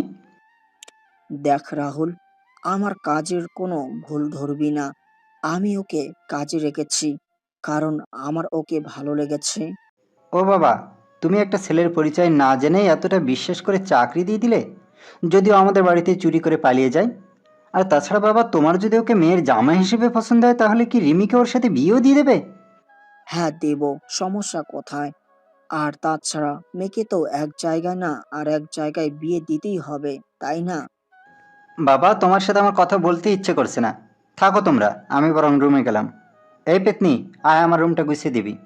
রিমি রাহুলের কথা শুনে একটা ভেঙচি কেটে সেখান থেকে সোজা রুমে চলে আসে। আর এদিকে রফিক সাহেব ওদের যাওয়ার দিকে তাকিয়ে বলে। দেখেছো রিমির আম্মু, তোমার ছেলে মেয়ের কাণ্ড। সব সময় তো আমারই দোষ দাও তুমি। তোমারই তো সব দোষ, আমার ছেলে মেয়ের মাঝে কোনো দোষ নেই, বুঝলে? এখন চুপ করে কাজে যাও। রিমির মায়ের কথা শুনে চৌধুরী সাহেব আর কিছু না বলে সোজা রুমে চলে আসে। এদিকে রিমির রুমে আসার কিছু সময় পরে রাহুলের রুমের সামনে আসে। ভাইয়া, আমি কি ভিতরে আসতে পারি? না, তোর এখন ভেতরে কেন আসতে হবে? হ্যাঁ, আমি তো সব কাজ করে ফেলেছি। এখন এসে কি তুই ঘোড়ার জন্য ঘাস কাটবি? ভাইয়া, তুমি কাজ করেছো বলেই তো আসতে হবে। এখন আর কাজ করতে হবে না। ভাইয়া, তুমি কত ভালো, নিজের কাজ নিজেই করো। জি না মহারানী, আমি এত ভালো না। তুই রুমে আসবি সেটা জেনে আমি কোনো কাজ করিনি। এখন যা, গিয়ে কাজটা করে দে। এই রাহুলের এমন কথা শুনে রিমি তো অবাক, আর অবাক হবেই না কেন, তাই না? রিমি অবাক হয়ে রাহুলের দিকে তাকিয়ে বলে। ভাইয়া, তুমি একটুও ভালো না। আমি ভাবছি তুমি সত্যিই সব কাজ করে ফেলেছো। এখন থেকে তুমি কিছুই করনি। বোন, তুই যদি চলিস ডালে ডালে, আমি তাহলে চলি পাতায় পাতায়। কথাটা ভালো করে মাথায় ঢুকিয়ে রাখিস, কেমন? এভাবে রিমি আর রাহুল অনেক কথা বলে। রিমি রাহুলের রুমে সবকিছু গুছিয়ে রুমে চলে আসে। রুমে এসে কালকে সে অঙ্কের খাতা আর বইটা বের করে। কেননা কালকে যেমন ছিল তেমনই রেখে দিয়েছিল, ভালো না লাগার কারণে দেখেনি। রিমি খাতা বের করে খাতার দিকে অবাক হয়ে তাকিয়ে আছে। আমি তো কালকে এই অঙ্কটা করতেই পারিনি। তাহলে আমার খাতায় কে এই অঙ্কটা করলো? আর আমাদের বাড়িতে কেউ তো এই অঙ্ক করতে পারবে না। আর তাছাড়া আমার রুমে তো কালকে কেউ আসেও নি, শুধু নীরব ছাড়া। তাহলে কি নীরব দিচ্ছে? না, ওর মতো ফকির কিভাবে এটা করতে পারবে? না, আমার মাথা তো কিছুই ঢুকছে না। রিমি এসব ভাবনায় যেন বিভোর হয়ে আছে। কলেজ যাওয়ার সময় হলে কলেজে যাওয়ার জন্য রেডি হয়ে নিচে এসে দেখে রাহুল নীরবের সাথে কথা কাটাকাটি করতেছে। সেটা দেখে রিমি তো সেই রাগ হয়। নীরবের বাচ্চা, তোর সাহস কম না? আমার ভাইয়ের সাথে জোর গলায় কথা বলিস, তাও আবার মুখে মুখে তর্ক করে। ম্যাডাম দেখেন না, আমার কোনো দোষ নেই, ছোট সাহেব হুদাই সব দোষ আমার উপরে দিচ্ছেন। আরে ভাইয়া যখন বলেছে তখন তোর দোষ থাকলেও আছে আর না থাকলেও আছে, বুঝলি? এখন কান ধরে ভাইয়ার কাছে ক্ষমা চা। দেখুন ম্যাডাম, আমি এই গ্লাসটা ভাঙিনি, তাহলে সেটা দোষ মাথায় নিয়ে কান ধরে সরি কেন বলবো? নীরবের কথা শুনে রিমির সেই রাগ উঠে যায় আর সঙ্গে সঙ্গে একটা থাপ্পড় দেয়। রাহুল তো রিমির এমন আচরণ দেখে খুব খুশি। তোর সাহস তো কম না, আমার মুখে মুখে কথা বলিস? আমি যেটা বলছি তুই সেটাই করবি। তাড়াতাড়ি সরি বল। সরি স্যার, আমি আসলে বুঝতে পারিনি। রিমির বাচ্চা, এর থেকে হাজার গুণ শাস্তি তোকে পেতে হবে, শুধু সময়ের অপেক্ষায় থাক। রিমি, তুই তো দেখছি একদম কিজের কাজ করতে পারিস। ওর মতো ছেলেকে তো সবসময় মায়ের ওপর রাখতে হয়, আমি তো সেটা করিনি। তখন কোথায় যাচ্ছিস তুই? ভাইয়া, আমি তো তোমারই বোন, এইটুকু গুণ তো থাকতেই হবে আমার মাঝে, স্বাভাবিক। আর আমি এখন কলেজে যাচ্ছি। আচ্ছা ভাইয়া, থাকো, আমার দেরি হয়ে যাচ্ছে। আচ্ছা বোন, দেখে শুনে সাবধানে যাস কিন্তু। আর কোনো সমস্যা হলে আমাকে সঙ্গে সঙ্গে ফোন দিয়ে জানাবি। ঠিক আছে ভাইয়া, বাই। তারপর রিমি কথা না বলে সেখান থেকে চলে আসে কলেজে। কলেজে এসে ওর বান্ধবীদের কাছে গিয়ে হাই এভরিওয়ান, তোরা সবাই কেমন আছিস? আলহামদুলিল্লাহ, আমরা সবাই অনেক ভালো আছি। তা মিস বাংলাদেশ, তুই কেমন আছিস? এই তো, আমি অনেক ভালো আছি। আর হ্যাঁ, স্যারের দেওয়া সেই অঙ্কটা তোরা সবাই করে এনেছিস তো নাকি? না রে, আমি ওই অঙ্কের আগামাতে কিছুই বুঝিনি, তাই করতেও পারিনি। অনেক চেষ্টা করে রেখে দিছি। তাই নাকি? কিন্তু আমি তো অঙ্কটা করতে পেরেছি। এই দেখ আমার খাতায়। রিমি ব্যাগ থেকে খাতাটা বের করে মিমির হাতে দিয়ে উপরে কথাটা বলে। এদিকে মিমি হাতের লেখা আর অঙ্কের ধরন দেখে রিমিকে বলে, রিমি, তোর হাতের লেখা তো এমন না, আর এত সুন্দর করে গুছিয়ে অঙ্ক করাটাও তো দেওয়া সম্ভব না, যেখানে এটা খুবই কঠিন একটা জিনিস। হুম, ঠিকই ধরেছিস। কেন, কালকে এই অঙ্কটা করার তোদের মতোই অবস্থা আমার হয়েছিল। রাতে নীরব খাবারের জন্য ডেকে যায়, আমি খেয়ে এসে খাতা না দেখেই ঘুমিয়ে পড়ি। সকালে কলেজে আসার সময় খাতা খুলে দেখি অঙ্কটা সুন্দর করে করা আছে। আমার মনের ধারণা ওই ব্যাটার নীরব তাহলে তোর খাতায় গোপনে অঙ্কটা করে দিচ্ছে। আরে ধুর, তোর মাথা খারাপ? ওর মতো ছেলের দ্বারা ক্লাস ওয়ানের অঙ্ক করাও সম্ভব হবে না, আর তুই বলছিস ও করেছে আমাদের অঙ্ক? আচ্ছা, এসব বাদ দিয়ে চল এখন ক্লাসে যাই, কেমন? চল তাহলে ক্লাসে যাওয়া যাক। এমনিতেই অঙ্ক করিনি, ক্লাসে পণ্ডিত স্যার কি করে আল্লাহ জানে। আরে গাধি, করিসনি তো কি হয়েছে? এখন তাহলে আমার খাতা দেখে অঙ্কটা করে নিলেই তো পারিস, তাই না? তোর মাথা কি খারাপ হয়ে গেছে নাকি? তোর খাতা থেকে অঙ্ক তুলে যদি বোঝাই দিতে না পারি, তাহলে কি করবে জানিস? আরে আমি বুঝিয়ে দিচ্ছি, আমি তো এটা বুঝে নিয়েছি, তাই না? থাক বইন, মাপ চাই। আমার আর তোর থেকে বুঝতে হবে না, সেদিনের কথা আমার ভালো করে মনে আছে। মিমির কথা শুনে রিমি আর কিছু বলে না, কেননা একদিন রিমি থেকে মিমি একটা অঙ্ক বুঝে নিয়েছিল যেটা ছিল ভুল। আর পণ্ডিত স্যার সেটার জন্য মিমিকে পাক্কা পুরো ক্লাস দাঁড় করিয়ে রেখেছিল। ওরা সবাই ক্লাসে চলে আসে। যথাসময়ে ক্লাস শুরু হয়ে যায়। পণ্ডিত স্যার ক্লাসে আসতেই সবার বুক থুকথুক করে কাঁপতে শুরু করে। পণ্ডিত স্যার সবাইকে সেই অঙ্ক বের করতে বলে, আর যারা করেছে তাদের দাঁড়াতে বলে। পুরো ক্লাসের মাঝে শুধু রিমি বাদে কেউ দাঁড়ায় না, যেটা দেখে পণ্ডিত স্যার তো অবাক। তাই রিমির কাছে এসে অঙ্ক দেখে বুঝিয়ে দিতে বলে। রিমির মনে কিসের উদয় হয়েছে জানি না, কেননা রিমি সুন্দর করে বুঝিয়ে দিতে পেরেছে। পণ্ডিত স্যার রিমিকে বাদে সবাইকে পুরো ক্লাস দাঁড় করিয়ে রাখে। ছেলেদের আর কি বলবো রে ভাই, কানে ধরিয়ে রেখেছে। মান সম্মান আর কিছুই রইল না। ক্লাস শেষ করে বাসায় আসার পথে রিমি, তুই এত সুন্দর করে কিভাবে বুঝিয়ে দিতে পারলি? আমি তো কিছুই বুঝতেছি না। আমি নিজেই এখনো ঘোরের মধ্যে আছি, আর তুই বলছিস সেই কথা? না রে, তোর সাথে মনে হয় ভূত পেত আছে, নাহলে এমনটা সম্ভব হতো না, আমি ভালো করেই জানি। চুপ কর তো, শুধু ফাইজলামি কথাবার্তা বলিস। এখন চল বাড়িতে। তারপর আর কেউ কথা না বলে সোজা বাইরে চলে আসে। রিমি রুমে এসে ফ্রেশ হয়ে খাবার খেয়ে নেয়। সোফায় বসে সেই ঘটনাটা ওর আম্মুকে বলছে, আর দূরে দাঁড়িয়ে মিটিমিটি হাসতেছে নীরব, যেটা দেখে রিমি বলে, এই নীরবের বাচ্চা, তুই আমাদের মামের কথা শুনে এভাবে হাসছিস কেন? হুম? ইয়ে মানে, না মানে, এই, তুই কিসের মানে মানে করছিস? হ্যাঁ, কেন হাসলি সেটা বল, না হলে কিন্তু খবর আছে। আসলে ম্যাডামের কথা শুনে হাসি পাইলো। এতগুলো মেয়ের সামনে ছেলে কান ধরেছে, মান সম্মান তো সব শেষ। এতে হাসার কি আছে? ওই স্যার এমনি কোনো ছাড় দেয় না।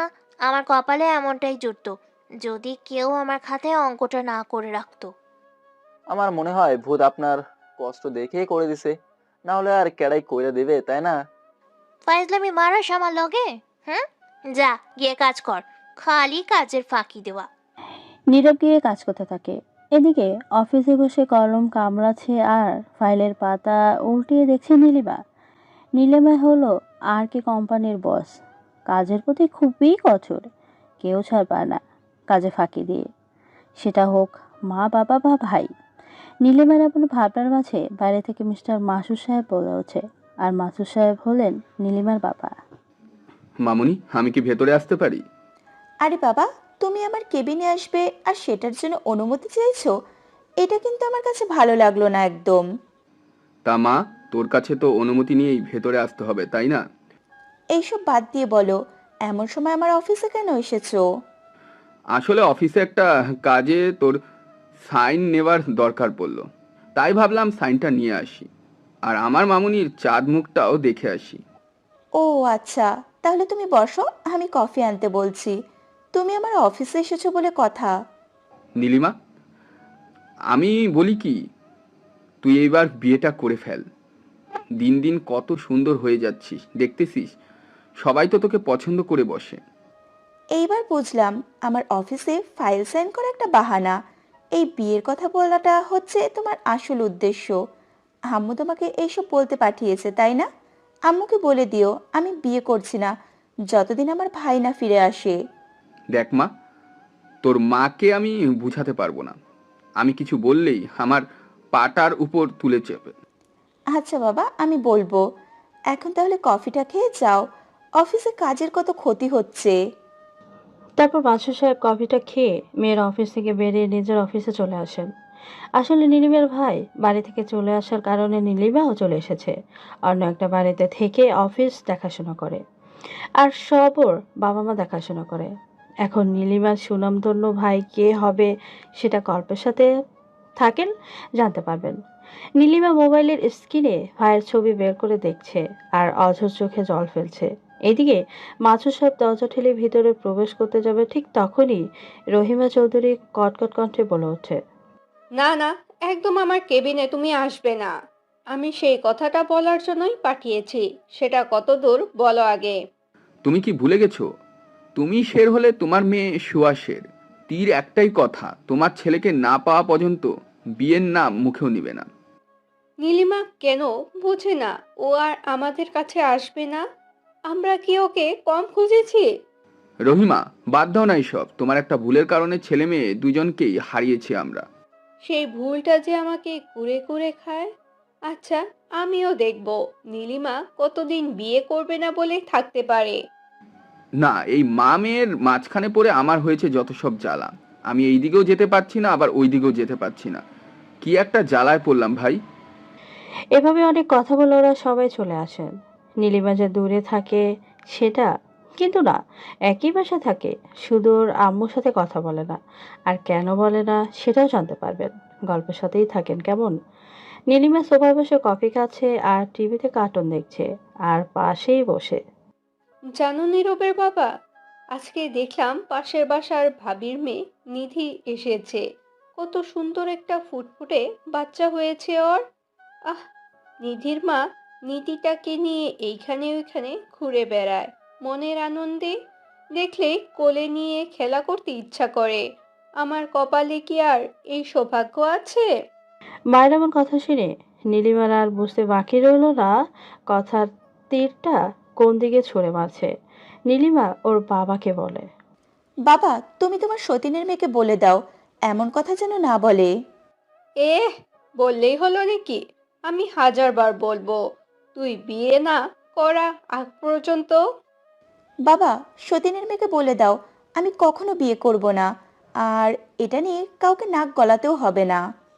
নীলিমা কথাটা বলেই সেখান থেকে রুমে চলে যায়। এদিকে রহিমা চৌধুরী মেয়ের যাবার দিকেই তাকিয়ে আছে আর মাসুদ সাহেব বলে, শুনলে তো মেয়ে কি বলে গেল?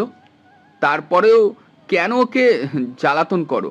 ওকে একা থাকতে দাও, তারপরে নিজেই আমাদের মাঝে ফিরে আসবে, বুঝলে? কবে আসবে বলতে পারো? এ কি, ছাদের নিচে থাকা সত্ত্বেও আমি মেয়ের সাথে মন খুলে কথা বলতে পারি না? মেয়ের মুখে মা ডাক শোনার পরিবর্তে শুনতে হয় সতীনের মেয়ে। নীরবের মা, কেঁদো না। একদিন দেখবে সবকিছু আগের মতন ঠিক হয়ে যাবে। এখন চলো ছাদে গিয়ে একটু বাতাস খেয়ে আসি, তাহলে তোমার ভালো লাগবে। বুইড়া বয়সেও তোমার রোমান্স করতে মন চায় তাই না? বুইড়া বেটার মনের রং দেখলেই বাঁচি না। আরে, আমার এই শরীরটা বুইড়া হয়েছে তো কি হয়েছে? আমার মনটা তো এখনো সেই 20 বছরের যুবকের মতনই আছে। হয়েছে, আর বলতে হবে না। আমি রুমে গেলাম, তুমি ল্যাপটপ দিয়ে সবগুলো ফাইল রেডি করো, বুঝলে? রহিমা চৌধুরী কথাটা বলে রুমে চলে যায়। আর এদিকে মাসুদ সাহেব রহিমা চৌধুরী যাওয়ার দিকে তাকিয়ে বলতে থাকে, যা বাবা, চাইলাম একটু ছাদে গিয়ে মনে সুখে দুই বুইড়া বুড়ি প্রেম করি, আর উনি সেটা না করে এক বস্তা কাজ দিয়ে রুমে চলে গেল। মনের চিন্তা করিস না, তোর কষ্ট বুড়ি না বুঝলেও কি হবে, আমি তো বুঝি। শালা বুইড়া বেটার মন থেকে মনে হচ্ছে রং চুয়ে চুয়ে পড়তেছে। এদিকে নীলিমা রুমে এসে ফোনে কথা বলতেছে আর নিজে নিজে চোখে জল মুছতেছে। ফোনে কথা শেষ করে রাতের খাবার খেয়ে ঘুমিয়ে পড়ে। এদিকে সকালে রেমি কলেজে যাওয়ার জন্য রেডি হচ্ছে।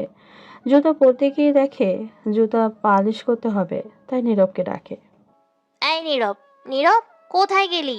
আমার রুমে আয় তো তাড়াতাড়ি। নীরব রিমির ডাক শুনে তাড়াতাড়ি দৌড়ে রিমির রুমের সামনে চলে আসে আর হাঁপাতে হাঁপাতে বলে, ম্যাডাম, আমাকে আপনি কেন ডেকেছেন কোন তো? ওই ফকিরের পোলা, আমার জুতো যে পালিশ করতে হবে সেটার কথা কি তুই ভুলে গেছিস? হুম? বারে, জুতা পরেন আপনি, সেটা তো আপনি ভালো করে জানবেন। আমি কিভাবে জানবো আপনার জুতোই কখন কি করতে হবে? এত কথা না বলে 10 মিনিটের মাঝে বাজার থেকে আমার জুতো সুন্দর করে পালিশ করে নিয়ে আয়। ঠিক আছে, টাকা দেন, আমি এখনই করে নিয়ে আইতেছি। আর একটা কথা কি ম্যাডাম, এই জুতার থেকে ওই গোলাপি জুতাটা কিন্তু আপনার পোশাকের সাথে ভালো মানাবে। সাথে এই জামাটা না হয়ে ওই জামাটা পরলে তো কখনোই আর কথাই নাই। কি রে, আজকাল দেখছি তোর মুখে কথা ফুটেছে। আমি কি পরবো না পরবো সেটাও বলতে শুরু করেছিস? থাবড়াইয়া তো সব দাঁত ফেলে দিব হারামজাদা। নীরবের কিছু না বলে টাকাটা নিয়ে দৌড়ে মুচির কাছে নিয়ে আসে আর বসে থেকে ভালো করে পালিশ করে নিয়ে আসে। বাসায় এসে দেখে রিমি ওর বলা সব কিছু পরেই ছিঁড়ে দিয়ে নামছে, যেন একদম পরীর মতো লাগছে। নীরব রিমির দিকে তাকিয়ে ক্রাশের নামে বাস না খেয়ে কাছে গিয়ে বলে, ম্যাডাম, এই যে আপনার জুতা, আমার কাছে বসে থেকে খুব সুন্দর করে পালিশ করে এনেছি। আমার রুমে রেখে দে যা, আমি এখনই আর ওইটা পরবো না। রিমি কথাটা বলেই কলেজের দিকে চলে যায়। এদিকে নীরব কাজ করতেছে, এমন সময় ফুলমতি আসে। কি ব্যাপার নীরব, কি করতেছিস এমন করে শুনি? ফুলমতির কথা শুনে নীরব কিছু বলার আগে রহিম বলে দেয়, যেটা শুনে ফুলমতি তোর রাগে ফুঁসতে থাকে। কী রে ফুলমতি, নীরব কি করে সেটা তো জানতে হবে কেন? এটা তো আমি মোটেও পছন্দ করতে পারছি না। এই রহিম, আমি নীরবকে বলছি, সেটা নীরব বলবে, তুই কথা বলছিস কেন? নীরব কোনো কথা কইবে না, বুঝলে? তুই এখন এখান থেকে যা, তোর সাথে কোনো কথা নাই, ফুলটুস একটা। রহিম, তোর এত বড় সাহস আমাকে ফুলটুসি বলস? একবার শুধু তোকে ভাগে পাই, তারপর বুঝাবো কত দানে কত চাল। ফুলমতি কথাটা বলে সেখান থেকে চলে যায়। আর এদিকে নীরবদের কাহিনী দেখে হাসতে হাসতে বলে, রহিম ভাই, তুমি আবার শুধু শুধু ওই মোটরে খেপাতে গেলা কেন? আরে ও রাগ করেছে তো কি হয়েছে, একটু পরে সব ঠিক হয়ে যাবে, আমরা এমনি। এভাবেই কথা বলতে থাকে আর কাজ করতে থাকে। এদিকে রিমি ওর বান্ধবীদের মাঝে চলে আসে। মিমি রিমিকে ঘুরে ঘুরে দেখছে আর বলতেছে, দোস্ত, তুই কি আসলেই আমার বান্ধবী রিমি, নাকি আসমান থেকে আসা পড়ি? হ্যাঁ, ওই, তোর মাথায় কি গেছে নাকি? হুম, যদি পাগল হয়ে থাকিস তো বল, আমি তোকে হাসপাতালে নিয়ে রেখে আসি। আমি রিমি, সেটা তুই দেখছিস না? না মানে এই সাথে তোকে এত সুন্দর লাগছে যে আমি নিজেই আউলে গেছি। হয়েছে, আর বলতে হবে না। আসলে আমি সকালে নীরবকে বলছি আমার জুতো পালিশ করে আনতে, আর ওই ব্যাটা আমাকে বলে আমি এইটা পরলে বেশি সুন্দর লাগবে। দেখো ব্যাটার সাহস কত বড়। তারপর আমি একটু ভেবে সেইগুলাই পরে আসলাম। যাক, বলতেই হবে, কাজের লোক হলেও মনে রং আছে, বিয়ের পর বউকে সাজিয়ে রাখতে পারবে। বাবা, এমনভাবে বলছিস যেন নায়ক সলমান খান। আচ্ছা, তাহলে জানা গিয়ে ওকে বিয়ে করে নে। না বাবা না, তুই বিয়ে কর, আমার জন্য আমার বাবা সুন্দর একটা বর খুঁজে বিয়ে ঠিকই করিয়ে রেখেছে। আমার তো খাইয়া কাম নাই, ওর মতো ফকিরের পোলারে বিয়ে করতে যামু? এখন চুপ থাক, শুধু কথা বলিস। এভাবে নানান কথাবার্তার মাঝে দিয়ে পার হয়ে যায় অনেকগুলো দিন। একদিন রিমি ওর বাবার সাথে রাস্তা দিয়ে হাঁটতেছে। ঠিক সেই সময় একটা গাড়ি এসে ওদের সামনে দাঁড়িয়ে যায়। রিমি তো এমনটা দেখে একটু হলেও ভয় পেয়ে যায়। বাবা, আমাদের সামনে এমন করে গাড়ি দাঁড় করালো কেন? গাড়ি দেখে তো অনেক দামি মনে হচ্ছে। সেটাই তো কথা, আমিও তো কিছুই বুঝতাছি না। আচ্ছা, দেখা যাক গাড়ি থেকে কে নামে আর কি বলে। রফিক সাহেবের কথার মাঝেই গাড়ি থেকে নেমে আসে নীলিমা, আর রফিক সাহেবের কাছে এসে সালাম দিয়ে বলে, আসসালামু আলাইকুম আঙ্কেল, কেমন আছেন? ওয়ালাইকুম আসসালাম। আমি অনেক ভালো আছি। তা মা, তোমাকে তো ঠিক চিনতে পারলাম না। আমাকে চিনবেন না, এটাই স্বাভাবিক, কিন্তু আমি আপনাকে আমাদের অফিসে অনেকবার দেখেছি, তাই গাড়ি দাঁড় করালাম আপনাদের দেখে। ও, তাই নাকি? তাহলে তোমাদের কোম্পানির নাম কি শুনি? আর কি কোম্পানি লিমিটেড। আর এটার সাথে তো আপনার কোম্পানির সম্পর্ক আছে, কাজ করা নিয়ে। ও, তার মানে তুমি মাসুদ সাহেবের মেয়ে নীলিমা। দেখো, আমি তোমাকে চিনতেই পারিনি। তা চলো আমাদের বাসায়। না আঙ্কেল, আজকে যাব না, আসলে আমি একটা কাজে এসেছিলাম, আজকেই আবার চলে যাব। ভালো থাকবেন কেমন? নীলিমা কথাটা বলেই সেখান থেকে চলে যায়। আর এইদিকে রিমি ওর বাবাকে জিজ্ঞেস করে, আচ্ছা বাবা, তোমরা শুধু কথাই বললা কি? আমি তো কিছুই বুঝলাম না তোমাদের কথার মানে। আরে বাবা, উনি হলো এই দেশের নামকরা ব্যবসায়ী মাসুদ সাহেবের মেয়ে নীলিমা। মেয়েটা খুব ভালো। ও আচ্ছা, বুঝলাম। এখন তাহলে চলো বাসায় যাওয়া যাক। হুম, চল তাহলে। ওরা বাসায় চলে আসে। এভাবেই পার হয়ে যায় অনেকগুলো দিন। এদিকে রফিক সাহেব ও রজনী চৌধুরী রিমির বিয়ে ঠিক করে। রিমিকে না জানিয়ে হঠাৎ সবকিছু ঠিক করে। আগামীকাল বিয়ে, আর আজকে বাইরে থেকে এসেই বলতেছে, রাহুল, আমরা তো একটা কাজ করে ফেলেছি। মা, তোমরা আবার কি কাজ করে ফেললে বলো? তোর বাবা আর আমি মিলে রিমির বিয়ে ঠিক করে এসেছি। ছেলের বাবার অনেক টাকা পয়সা। কি বলো? চেনা নাই জানা নাই হঠাৎ করে তোমরা রিমির বিয়ে এভাবে ঠিক করলে কেন? ওর তো একটা মত নেবার দরকার ছিল, তাই না? আচ্ছা, ছেলেটা কি শুনি? এই শহরের নামকরা ধনী রোবট খানের ছেলে রকির সাথে। রোবট সাহেব রিমিকে দেখেই পছন্দ করে ফেলেছে। এদিকে রিমি দরজা দিয়ে ভেতরে ঢুকতেই রকি নামটা শুনতে পায় আর বলে, বাবা, তুমি জানো ওই ফকির কত রকমের ঢপবাজ, কত মেয়ের জীবন নষ্ট করেছে, সেটার কোনো শেষ নাই। দেখ রিমি, একদম ফালতু কথা বলবি না।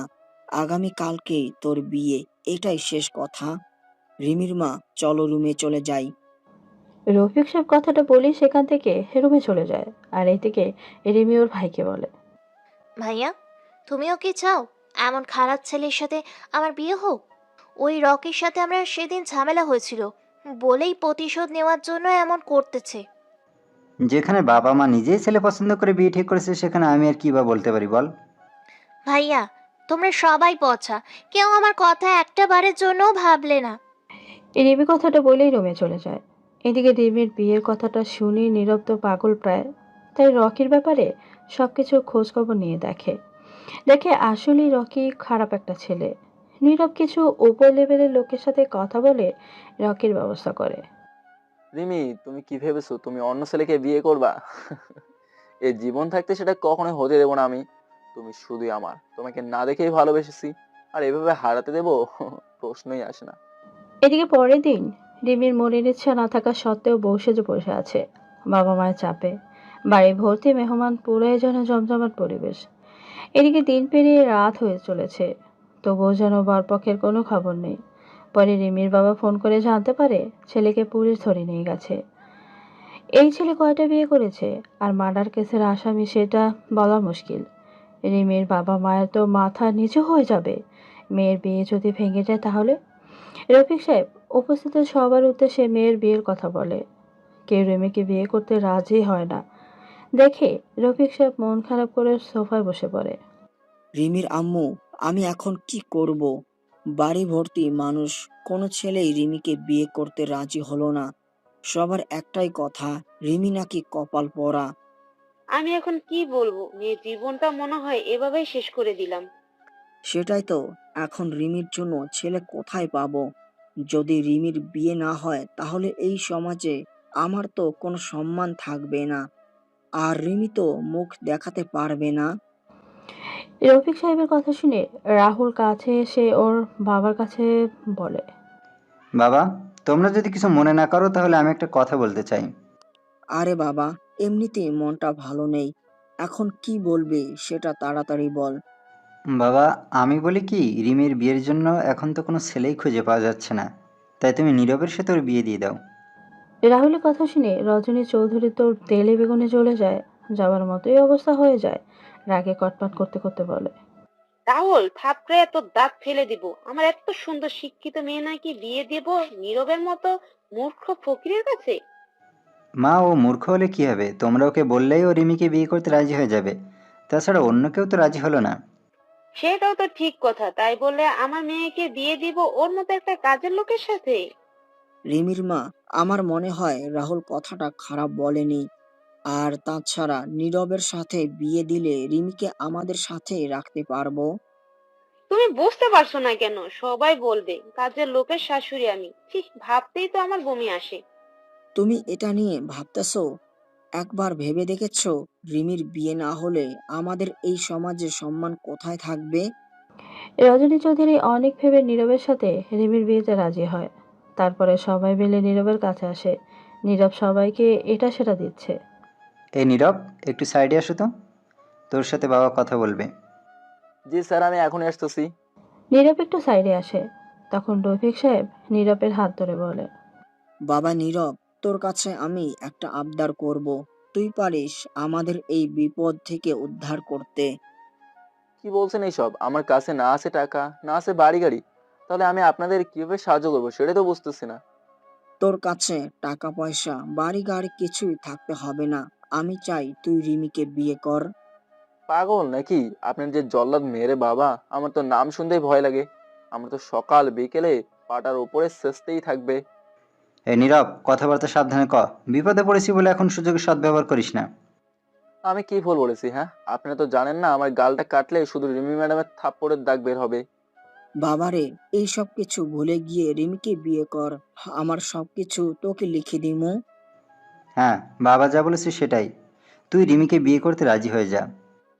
আমি বিয়ে করতে পারি, তবে আপনারা সবাই আমার সাথে ভালো ব্যবহার করবেন। আমি রিমির সাথে যা খুশি করব, কিছু বলতে পারবে না, কারণ আমার ঝালমরিচ নিয়ে তো আর আমি সংসার করতে পারবো না। মরিচকে কষ্ট করে ঝালমুক্ত করতে হবে। নীরব, তুই কিন্তু সুযোগের সদ্ব্যবহার করতেছিস দেখছি। আচ্ছা, আমরা তোর কথা রাজি, তবু তুই রাজি হয়ে যা। না, আমি বিয়ে করবো না আপনার বইনেক। জান গা। তোর এখন আবার কি হলো? এমন কথা বলছিস কেন? বাবা, সময় বেশি নেই, তাড়াতাড়ি কর। দেখছেন না স্যার, আমাকে সম্মান দিয়েও কথা বলছেন না। রাহুল, তুই ওকে এমন করে কেন বলতেছিস? ভাই আমার, এমন না করে তাড়াতাড়ি চল কাজের কাছে। কবুল বলে আমাদের মান সম্মান সবটা বাঁচা। আমাদের মান সম্মান সব তোর হাতে এখন। এই তো ঘুঘু এবার ফাঁদে পড়ছে। আমার সঙ্গে পাঙ্গা, তাই না? এবার রিমি, তোমাকে বোঝাবো কত ধানে কত চাল। তারপরও রিমিকে না বলে নীরবের সাথে পারিবারিকের মতে রিমির বিয়ের কাজ শেষ করা হয়। রিমি বাসর ঘরে কি কাণ্ড করেছে সেটা তো আপনারা প্রথমেই শুনেছেন। এবার চলুন বাস্তবে ফেরা যাক। যেই ছেলে আমার কথার উপর কথা বলতো না, সে আজ আমার সাথে এমন করতেছে। আমি তো এর কিছুই বুঝতেছি না, আমি তো এর কিছুই বুঝলাম না। দেখো, শালা লুইচ্চা ব্যাটা নাক ডেকে ডেকে ঘুমাচ্ছে। মনটায় চায় গলা টিপে মেরে ফেলি। রিমি এসব ভাবছে আর বিছানায় শুয়ে পড়েছে। তবুও রিমির যেন কোনোভাবেই দু চোখে ঘুম আসছে না। অনেক কষ্টের পর রিমির চোখে ঘুম আসে। সকালে রিমির আগেই নীরবের ঘুম ভেঙে যায়। নীরব ওয়াশরুম থেকে ফ্রেশ হয়ে এসে এক বালতি পানি নিয়ে রিমির উপরে ছুঁড়ে মারে। রিমি তো একটা চিৎকার দিয়ে ঘুম থেকে জেগে পড়ে। বৃষ্টি! রিমির কথা শুনে নীরব বালতি হাতে নিয়ে হাসতেছে। আর এদিকে রিমি নীরবকে এমনভাবে থাকতে দেখে রাগী কণ্ঠে বলে, তোর এত বড় সাহস, তুই আমার উপরে পানি ঢেলে দিস? তোরে তো আজ আমি মেরেই ফেলবো। বউ পাখি, তোমার মনের ইচ্ছা মতো না হয় আমাকে পরে মাইরো, তার আগে তাড়াতাড়ি ওয়াশরুম থেকে ফ্রেশ হয়ে নিচে আসো, সবার জন্য নাস্তা বানাতে হবে যে। তোর মাথা কি আসলেই গেছে নাকি? আমি বানাবো নাস্তা আর সেটা তুই খাবি? ভাবতেই কেমন হাসি পায়। মহারানী, নাস্তা তুমি বানাবে, সাথে দরকার পড়লে তোমার মাও বানাবে, সেটা নিয়ে একদম ভেবো না। কি? আমার আম্মু বানাবে রাস্তা? তাও আবার বাড়িতে এতগুলো কাজের লোক থাকতে? দাঁড়া, আমি আম্মুকে বলছি। তুমি ফ্রেশ হয়ে আসবে নাকি আমি বাবা আর ভাইয়াকে ডাকবো, সেটা বলো। না, সেটা দরকার নেই, আমি এক্ষুনি ফ্রেশ হয়ে আসতেছি। রিমি কথাটা বলেই সোজা ওয়াশরুমে চলে যায়। আর এদিকে নীরব রিমির যাওয়ার দিকে তাকিয়ে ভাবতে থাকে। বউ পাখি, তোমাকে আরো কত কি করতে হবে সেটা শুধু দেখতে থাকো। আমার সাথে কম করো নাই তুমি, কত ভালোবাসি তোমাকে, তবু এই মনটায় বুঝতে চাও নাই। নীরবের ভাবনার মাঝেই রিমি ওয়াশরুম থেকে বের হয়ে সোজা নিচে চলে যায়। এদিকে নীরব ভাবনার জগৎ থেকে বের হয়ে দেখে রিমি কোথাও নেই। দেখে নিচে নেমে আছে, সবাই নিচে বসে আছে। নীরব ও শ্বশুর শাশুড়িকে সালাম দিয়ে রিমিকে বলে, এই যে সোনা পাখি, এখানে বসে না থেকে যাও, গিয়ে আমাদের জন্য কফি বানিয়ে নিয়ে আসো। হোয়াট? Are you crazy? তুই কি পাগল হয়ে গেছিস? আমি বানাবো তোর মতো ফকিরের জন্য কফি? হাসালি। রিমি, ভালো ভালো যেটা বলছি সেটা করো, না হলে সকালের খাবার কিন্তু তোমার পেটে পড়বে না। আপু, আম্মু, তোমরা কিছু বলছো না কেন? সামান্য কাজের লোক হয়ে আমার সাথে কেমন ব্যবহার করতেছে দেখছো? মারে, নীরব তো এখন কাজের লোক না, এখন তোর স্বামী, এই মিয়া বাড়ির একমাত্র জামাই। এখন ও যা বলবে তোকে সেটাই করতে হবে। রিমি, তোর বাবা ঠিকই বলেছে, স্বামী যেটা বলে সেটাই কর, না হলে তোর সাথে কি হবে আমরা জানি না। বাবা মার এমন কথা শুনে রিমি তো হুঁশাহারা হয়ে গেছে মনে হয়। রিমি যেন কোনোভাবে বুঝে উঠতে পারছে না মানুষ এক রাতে কিভাবে এতটা পরিবর্তন হতে পারে। তোমরা এতটা পরিবর্তন কিভাবে হলে, আমি তো সেটাই বুঝতে পারছি না। আর ভাইয়া, তুমিও কি কিছুই বলবে না? দেখ রিমি, নীরব যেটা বলছে সেটা তো খারাপ কিছুই না। আর তাছাড়া মেয়েদের তো এইসব কাজ করতেই হবে। যা না, গিয়ে কফি বানিয়ে নিয়ে আয়। রিমির আগে ফুসতে ফুসতে গিয়ে ফুলমতিকে সাথে নিয়ে যেই না রান্নাঘরের দিকে যেতে নেবে অমনি নীরব বলে ওঠে, এই যে সোনা বউ, নিজের কাজ নিজে করতে শেখেন। আর ফুলটুসি, তোর আজকে ছুটি, যা গিয়ে আরাম কর। ফুলমতি তো ছুটি পেয়ে সেই খুশি, এক দৌড়ে রুমে গিয়ে ঘুমিয়ে। আর এইদিকে রিমি রাগ করে ধরে রাখতে না পেরে নীরবের দিকে তাকিয়ে দুই হাত দিয়ে মুঠো করে বলে, হি, নীরবের বাচ্চা, তোকে যে আমি কি করব, হুম, দেখতে পারবি সেটা। তোমার যা ইচ্ছা করো, সমস্যা নেই, আগে গিয়ে কফি বানিয়ে নিয়ে এসো, কেমন? রিমি আর কিছু না বলে রাগে ফোঁস করতে করতে রান্নাঘরে চলে আসে। আর রান্নাঘরে দাঁড়িয়ে মনের মাঝে একটা ফোন দিয়ে আটে। নীরবের বাচ্চা, তোর কফি খেতে ইচ্ছে হচ্ছে তাই না? তোকে এমন কফি বানিয়ে খাওয়াবো, সেটা তুই ভাবতেও পারবি না। রিমি সবার জন্য ভালো করে কফি বানিয়ে নীরবের জন্য একটা কফি বানায়। সেটার রেসিপি হলো কড়া লিকার, হালকা চিনি, উচ্চ লেভেলের লবণ, সাথে চেরোতার পাতার রস। ইস, খাইতে কি মজা! নীরব বেটা, তুই বুঝবি কফির কে টেস্ট। রিমি খুশি মনে কফি নিয়ে বাইরে আসে। সবার হাতে কফি দেয়। সবাই তো অবাক রিমি কফি বানিয়েছে ভেবে। বাহ রিমি, তুই তো বিয়ের পরেই কাজের মানুষ হয়ে গেছিস, এটা খুব ভালো লক্ষণ দেখছি। মায়ের কথা শুনে রিমি কিছুই না বলে নীরবের সামনে এসে কফির মগটা নীরবের হাতে দিতেই বলে, এই যে নিন আপনার গরম গরম কফি, আর খেয়ে দেখেন কেমন হয়েছে। রিমির এমন কথা শুনে নীরবের কেমন যেন সন্দেহ লাগে, কেননা এত ডেঞ্জার মেয়ে শান্ত কিভাবে হয়। নীরব কফির মগটা হাতে নিয়ে মুখে দিতে নিয়েও ফিরিয়ে এনে রিমিকে বলে, বউ পাখি, তোমাকে রেখে কফি খেতে আমার একদম মন মানছে না, তাই তুমি আগে খেয়ে নাও, তারপর আমি খাবো। না, আমি এই কফি খেতে পারবো না, কেননা আমি খুব আদর করে তোমার জন্য স্পেশাল করে বানিয়েছি। না জানি, এটা বলো না, তোমার তো খেতেই হবে, না খেলে আমি খাবো না। ভাইয়া দেখেন না, রিমি খাচ্ছে না। রিমি তোকে খেতে বলেছে, খাচ্ছিস না কেন? হ্যাঁ, খা বলছি। রিমি রাহুলের ধমক শুনে কফির মগটা হাতে নিয়ে মুখটা বাংলার প্যাচের মতো বানিয়ে চুমুক দিতেই তো অবস্থা খারাপ। আমি খাবো না। রিমি কথাটা বলেই দৌড়ে ওয়াশরুমে চলে যায়, আর এদিকে সবাই ভাবনায় পড়ে যায় রিমিকে নিয়ে। আর নীরব মনে মনে বলে, বাবু, আমার সাথে পাঙ্গা নেওয়া এত সহজ না, তোমাকে তো আমি আমার মনের মতো বউ বানিয়েই ছাড়বো। আচ্ছা রিমি কফি বানিয়ে আনলো, আমরা খেলাম, খুব সুন্দর হয়েছে। তাহলে নীরবের জন্য আনা কফি রিমি মুখে দিতেই এমন করলো কেন? হুম? আসলে বাবা, রিমি তো নীরবকে মেনে নিতে পারেনি, তাই এমন একটু করবেই। নীরব, তুমি ধীরে ধীরে রিমিকে স্বাভাবিক করে তোলো, আমরা সব সময় তোমার পাশে আছি। ভাইয়া, আপনারা আমার পাশে থাকলে আমি রিমিকে আমার আদর্শ বউ হিসেবে গড়ে তুলতে পারবো ইনশাল্লাহ। আমরা সব সময় তোমার সাথে আছি, তোমার যা ইচ্ছে করো। তবে একটা রিকোয়েস্ট, পাগলিটাকে যেন কষ্ট দিও না, আমরা ওর চোখের পানি সহ্য করতে পারি না। ভাইয়া, সেটা নিয়ে আপনারা একদম চিন্তা করেন না, আমি ওকে শান্তভাবেই শুধরাই দেবো। আচ্ছা, আমি বরং রিমির কাছে যাই, সকালের নাস্তা বানাতে হবে যে। নীরব কথাটা বলেই সেখান থেকে চলে আসে। আর এদিকে রিমির বাবা মা ভাই নিচে বসে বলতে থাকে, দেখছো রিমির বাবা, আমরা এতদিন শুধু শুধু ছেলেটার সাথে খারাপ ব্যবহার করেছি, ওর মনটা কত ভালো। ছেলেটা এতিম বলে আমি কাজে রেখেছিলাম, কোনো রকম পরিচয়পত্র ছাড়াই। আসলেই নীরব অনেক ভালো একটা ছেলে। তবে একটু লেখাপড়া যদি জানতো তাহলে অফিসে যে কোনো একটা কাজে বসিয়ে দিতে পারতাম।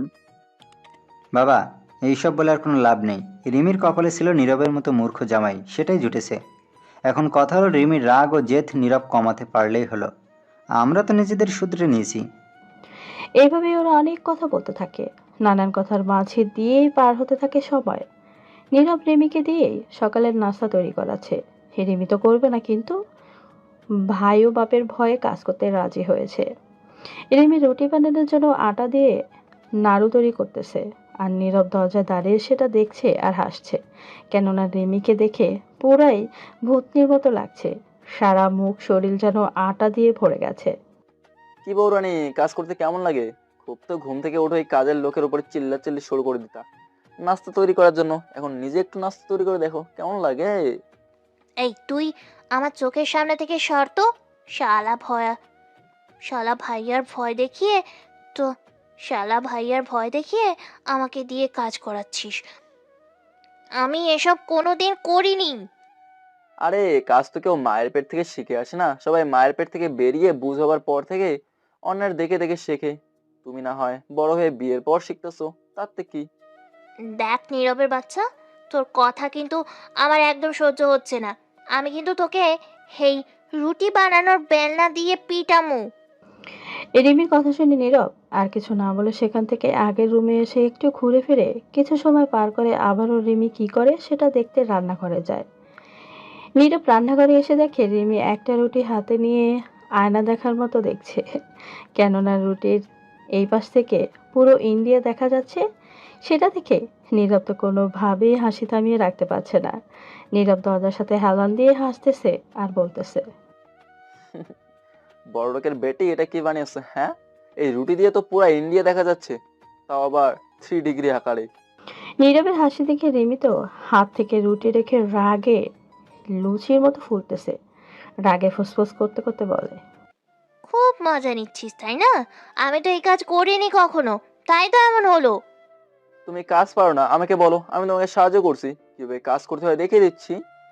না, তোর সাহস আমার দরকার নেই। তুই যা, আমি এইসব দিয়েই তোদের নাস্তা বানাবো। একটা এমন রুটি যদি নাস্তার টেবিলে আসে, তাহলে তোমার মান সম্মান থাকবে নাকি তোমার মা বাবা ভাইয়ের কাছে? সেটাও ঠিক।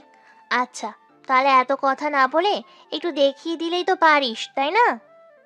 হুম, দেখে দিতে পারি, তবে আদর করে বলতে হবে। জান, একটু দেখিয়ে দাও না কি করে রুটি বানাতে হয়। ঠেকা পড়েছে তোকে আদর করে এইসব বলতে। যা সর আমার সামনে থেকে। ঠিক আছে, আমি ভাইয়াকে ডেকে বলি তুমি আমার সাথে খারাপ ব্যবহার করতেছো। না না, সেটা দরকার নেই, আমি বলতাছি। জান, আমাকে একটু দেখিয়ে দাও কিভাবে সুন্দর করে রুটি বানাতে হয়। এই তো আমার লক্ষ্মী বউ, এত সুন্দর করে যদি বউ পাখি কোনো কথা বলে সেটা না শুনে কি আর পারা যায়। আসো, আমি দেখিয়ে দিচ্ছি। নীরবের কথা শুনে রিমি মনে মনে বলে, শালা খবিস, আমাকে ভাইয়ার ভয় দেখিয়ে কত কি করাতাছে। শুধু একবার আমি সুযোগ পাই তখন দেখাবো মজা। এদিকে নীরব রিমিকে শুধু দেখেই যাচ্ছে তো দেখেই যাচ্ছে, সেদিকে রিমির কোনো ধ্যান ধারণাই নেই।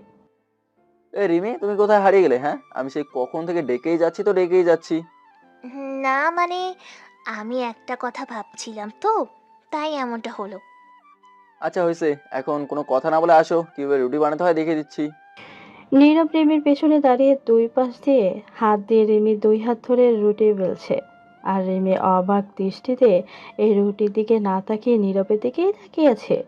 নীরব সেটা দেখতে পেয়ে মনের কোনো একটু খুশি নিয়ে বলে, এই যে ম্যাডাম, আমার মুখের দিকে না তাকিয়ে রুটি বানানো শেখা যাবে না, শুধু রোম্যান্স করা শিখতে পারবেন, তার চেয়ে বরং রুটির দিকে তাকাও। নীরবের কথায় যেন রিমির লজ্জায় লাল হয়ে যায়।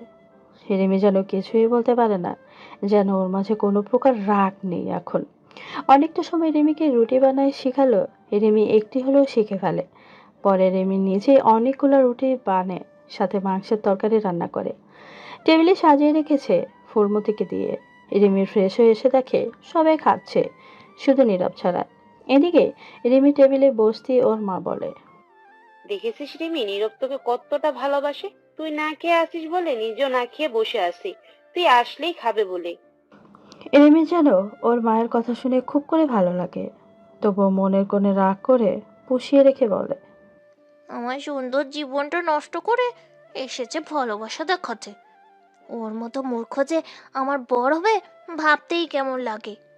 রিমি দেখ, আল্লাহ যেটা করে সেটা সব সময় ভালোর জন্যই করে। আমার বিশ্বাস তোর কপালেও ভালো কিছু আছে। নীরবের সাথে আর এমন করিস না প্লিজ। তোমরা কেন বোঝো না? আমি ওকে মানতে পারবো না। তোমাদের খুশির জন্য আমি ওকে বিয়ে করেছি। এখন আমার যেটা খুশি সেটাই করব। রিমি, তোমার যা ইচ্ছে সেটাই করিও, কোনো সমস্যা নেই। এখন সুন্দর করে খেয়ে নাও, না খেয়ে থাকার জন্য তোমার চাঁদ মুখটা অন্ধকারে ঢেকে আছে। তুই বেশি করে খা, আমার জন্য তোর এত ভাবতে হবে না, বুঝেছিস? কাইয়া ভূত একটা। রিমি কথাটা বলেই সেখান থেকে কলেজে চলে আসে না খেয়েই। সেটা দেখে নীরবের খুব খারাপ লাগে। মেয়েটা এত কষ্ট করে না খেয়ে চলে গেল। নীরব, এটা কিন্তু আমার ভালো লাগছে না। বাবা, আপনি চিন্তা করেন না, আপনাদের থেকেও রিমির জন্য কষ্ট আমার বেশি হয়। আমি ওকে খাইয়ে আসতেছি। নীরব কথাটা বলেই রিমির জন্য খাবার নিয়ে ওই কলেজে চলে আসে রাহুলের সাহায্য নিয়ে। নীরব কলেজের গেট দিয়ে ঢুকতেই সামনে বাম দিকে দেখতে পায় রিমি ওর বান্ধবীদের সাথে বসে আছে মন খারাপ করে। নীরব রিমির সামনে এসে, রিমি, তোমার জন্য খাবার নিয়ে এসেছি, তুমি খেয়ে নাও। নীরবের কথা জবাবে রিমি কিছুই বলে না। নীরবের উপরে খুব করে রাগ হচ্ছে রিমির, তবুও রিমি কিছুই বলছে না। এদিকে মিমি বলে, আরে দুলাভাই, আপনি আমার বান্ধবীর জন্য কলেজের খাবার নিয়ে এসেছেন? আসলে আপু, আমার সোনা পাখিটা না সকালে না খেয়ে চলে এসেছে। আর দেখ, পাখিটার চাঁদ মুখটা না খেয়ে থাকার কারণে কেমন মলিন হয়ে আছে। বাবারে বাবা, বইয়ের প্রতি কত ভালোবাসা! আমার বর তো এভাবে কখনোই বলে না। বান্ধবী, তোর কপাল তো আসলেই খুব ভালো। এই, তুই এখান থেকে চলে যা বলছি। তোর আনা খাবার আমি খাবো সেটা তুই ভাবলি কি করে? হ্যাঁ, রিমি, তুই নীরব ভাইয়ের সাথে এমন ব্যবহার কেন করতেছিস? হ্যাঁ, ভাইয়া তোকে কতটা ভালোবাসে দেখেছিস? আপু, তুমি হা করো প্লিজ। তোমার রাগ তো আমার উপরে, তাহলে খাবারের উপরে রাগ করে আছো কেন? নীরব খাবার মিমির মুখের সামনে ধরে আছে। ওর বান্ধবীরা সবাই অবাক হয়ে তাকিয়েছে, রিমিও খাচ্ছেই না। আহারে, এমন করে যদি আমার বরটা বলতো, তাহলে এক সেকেন্ড দেরি না করেই সব খাবার খেয়ে শেষ করে ফেলতাম। তোর ইচ্ছা হলে এগুলো খেয়ে নে, এত জ্বালাস কেন? আর নীরবের বাচ্চা, তুই এখান থেকে যাবি নাকি আমি চলে যাব? না, তুমি থাকো, আমি চলে যাচ্ছি। আপু, আপনারা একটু ওকে খাইয়ে দিয়েন, কেমন? আসি আমি। নীরব জেনা সেখান থেকে বের হয়ে গেট দিয়ে চলে আসতে যাবে অমনি সেখানে রকি চলে আসে। রকি রিমির সামনে দাঁড়িয়ে। তোর সাথে আমার বিয়ের কথা ছিল, আমি সব কিছু প্ল্যান করে রেখেছিলাম, কিন্তু এক র্যাব অফিসারের জন্য আমার সব প্ল্যান শেষ হয়ে গেছে। কুত্তার বাচ্চা, তুই আবার আমার সামনে এসেছিস। এবার কিন্তু আমি তোকে জুতা পেটা করব বলে দিলাম। তোর রূপের খুব বড়াই, তাই না? এই যে দেখ আমার হাতে, এটা কি? তোর রূপ আমি বের করছি। এই রকির হাতে এসিডের বোতল দেখে রিমি সহ সবার চোখ কপালে ওঠার মতো অবস্থা হয়ে যায়। দেখ রকি, তুই আমার সাথে এমনটা করিস না প্লিজ, এটা ফেলে দে। বলেছিলাম না, আমাকে সবার সামনে অপমান করার প্রতিশোধ আমি তোর থেকে নেব। এখন দেখ আমি তোর সাথে কি করি। দেখ রকি, এটা কিন্তু ঠিক হচ্ছে না। আমি কিন্তু তোর নামে থানায় মামলা করে দেবো বলে দিলাম। মামলা করে কোনো কিচ্ছু হবে না আমার। তার চেয়ে বরং তুই আমার সাথে একটা মুহূর্ত কাটাতে রাজি হয়ে যা। তোর রূপের সুধা প্রাণ করে আমি চলে যাব। রিমি রকির মুখে এমন কথা শুনে রাগকে যেন কন্ট্রোল করতে পারে না। রাগে ভোল্টেজ বাড়িয়ে রকির গালে ঠাসঠাস করে থাপ্পড় লাগিয়ে দেয়। এ রকি তো গালে হাত দিয়ে রাগে ফুঁসতে থাকে, আর সবাই দেখে হাসতেছে। রকি এসিডের বোতলের শিশি খুলে রিমি থেকে ছুঁড়ে মারলেই নীরব কোথা থেকে দৌড়ে এসে রিমিকে ছো মেরে সরিয়ে নেয়। রিমি তো নীরবকে দেখে যেন হাঁপ ছেড়ে বাঁচে। নীরব রকির সামনে দাঁড়িয়ে বলে, শালা বাবু, আমি বিয়ে করে বউয়ের আদর ঠিক মতো পেতেই পারলাম না, আর তুই আইসিস আমার বউ পাকের সুন্দর মুখটা অ্যাসিড দিয়ে পুড়ে দিতে। কিন্তু শালা বাবু, এই সুন্দরীর জামাই থাকতে সেটা তো হবে না। ওহ, তার মানে তোর মতো জোকার মিমির স্বামী? দাঁড়া, তোকে মেরেই তোর সামনে তোর বউর সাথে আমি পাশা খেলবো। তাই নাকি? আচ্ছা যা, তোর মনের ইচ্ছা আমি পূরণ করলাম। এই যে রিমি, এখানে দাঁড়িয়ে থাকবে। তুমি যদি ওর হাত কোনো জামার ওড়নাও ছুঁয়ে দেখাতে পারোস, তো আমি নিজে দাঁড়িয়ে রিমিকে তোর সাথে পাঠিয়ে দেবো। নীরবের এমন কথা শুনে রিমির যেন অনেক রাগ হয়। আর এইদিকে রকি তো খুশি হয়ে রিমিকে নিতে আসে। নীরব একটা জায়গার মতো লাথি দিতেই রকি মাটিতে শুয়ে গড়াগড়ি করতে থাকে। কি শালা বাবু, এটুকু শক্তি নিয়ে এসেছিস আমার বউয়ের সাথে পাঙ্গা নিতে? চল ভাগ, আজকের বার ক্ষমা করে দিলাম। পরের বার তোকে কোনো মেয়ের আশেপাশে দেখলেই শালা এমন ভাবে কেলাবো, মারবো এখানে, আর তোর ভাঙাচোরা বডি পড়বে হাসপাতালের বেডে। নীরবের এমন কথা শুনে রকি দৌড়ে পালিয়ে যায়। আর এদিকে রিমি যেন নীরবকে কিছু বলতে গিয়েও বলতে পারে না, কেননা তার আগে নীরব চলে যায়। আর এদিকে মিমি রিমিকে বলে, রিমি দেখ, নীরব ভাইয়া তোর জন্য পারফেক্ট। তোকে নিজের জীবন বাঁচিয়ে রেখে হলেও সব সময় ভালোবাসা দিয়ে আগলে রাখবে। এমন মানুষকে নিজের করে পেয়েও অবহেলায় হারিয়ে ফেলিস না প্লিজ। রিমি মিমির কোনো কথা না শুনে সেখান থেকে বাসায় চলে আসে। নীরব সোফায় শুয়ে পায়ের উপরে পা তুলে টিভি নাটক দেখছে। রিমিকে দেখে বলতে থাকে, শাশুমা, আপনার মেয়েকে একটু পানি পরিয়ে খাওয়ান, আজকে যেই ভয়টা পেয়েছে, আল্লাহ গো। রিমিকে শোনা বলি সেখান থেকে সোজা রুমে এসে শাওয়ার নিতে চলে যায়। পাক্কা 1 ঘন্টা শাওয়ার নেওয়ার পরে বের হয়ে দেখে নীরব রুমে শুয়ে আছে। দেখো রিমি, আমি আজকে না থাকলে হয়তো তোমার ওই সুন্দর মুখটা আর কাউকে দেখাতে পারতে না। তাই বলি কি, ভালো হয়ে যাও। কি হবে এত অহংকার করে?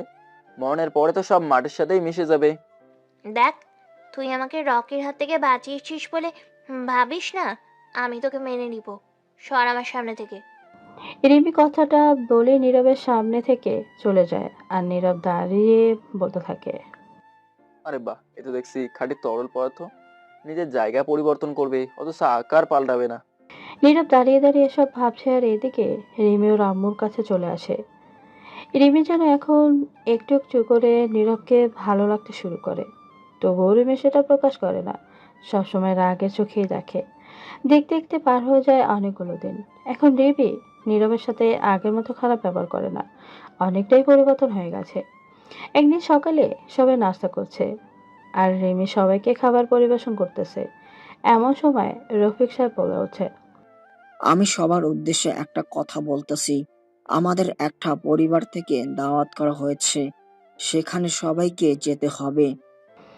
রিমি তো বাবার কথা শুনে সেই খুশি, কেননা রিমি অনেকদিন হলো কোনো পার্টিতে পার্টিসিপেট করে না। রিমি খুশি হয়ে বলে, বাবা, এটা তো খুব ভালো কথা। ইস, আমি কতদিন হলো কোনো পার্টিতে যাই না। বাবা, কবে যাইবা? আজকে বিকেলেই অনুষ্ঠান, আর আমাদের আজকেই বিকেলের ফ্লাইটে চট্টগ্রাম যেতে হবে। আমি সব ব্যবস্থা করেই রেখেছি।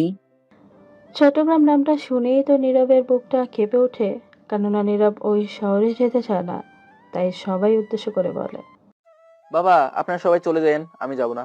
আর তাছাড়া বিয়ের পর বউয়ের সাথে এক জায়গায় গেলে বউ যদি পরপর ভাবে, তাহলে সবার কাছে তো সম্মান পাওয়া যায় না, শুধু অপমানিত হওয়া ছাড়া। তাই বলি কি আপনারা যান। এদিকে নীরবের কথা শুনে রিমির একটু হলেও খারাপ লাগে, কেননা নীরব তো ঠিকই বলেছে। আর এখন তো রিমি নীরবকে একটু একটু করে ভালোবাসতে শুরু করেছে। সে কি নীরব, তুমি যাবে না অথচ আমরা সেই বাড়িতে যাব নাচতে নাচতে? এটা তুমি ভাবলে কি করে শুনি? নীরব, আম্মু ঠিকই বলেছে। আর তুই আমাদের সাথে যাচ্ছিস, এটাই ফাইনাল কথা, বুঝেছিস? রাহুল কথাটা বলে নাস্তা শেষ করে রুমে চলে আসে। আর এদিকে সবার খাওয়া শেষ হলে নীরব আর রিমি টেবিলে বসে আছে। নীরবের উদ্দেশ্যে রিমি নরম সুরে বলে, সবাই যাবে আর তুমি যাবে না কেন? সেখানে গেলে তোমাকে তো অনেক ভালো লাগবে। আর তাছাড়া তুমিও কোথাও ঘুরতে যেতে পারো না। কি করব বলো, প্রিয় মানুষটি যদি মনের কষ্টটা না বোঝে তাহলে। নীরব কথাটা বলে সেখান থেকে সোজা রুমে চলে যায়। আর এদিকে রিমি নীরবের কথায় যেন বসে বসে ভাবতে থাকে। দেখতে দেখতে বিকেল হয়ে যায়, সবাই রেডি হয়ে বসে আছে, এখন শুধু নীরব আর রিমি বাদ আছে। তুমি এই পাঞ্জাবিটা পরো আর আমি তোমার পছন্দের এইগুলো পরবো। আর তুমি বলে দাও তো আমি কিভাবে সাজলে তোমার ভালো লাগবে? আমার তো ভালো লাগে যদি কেউ বাড়ির বাইরে গেলে বোরকা পরে বাইরে বের হয়। তুমি তো আর বোরকা পরো না, তাই শাড়ি পরে হিজাব করতে পারো।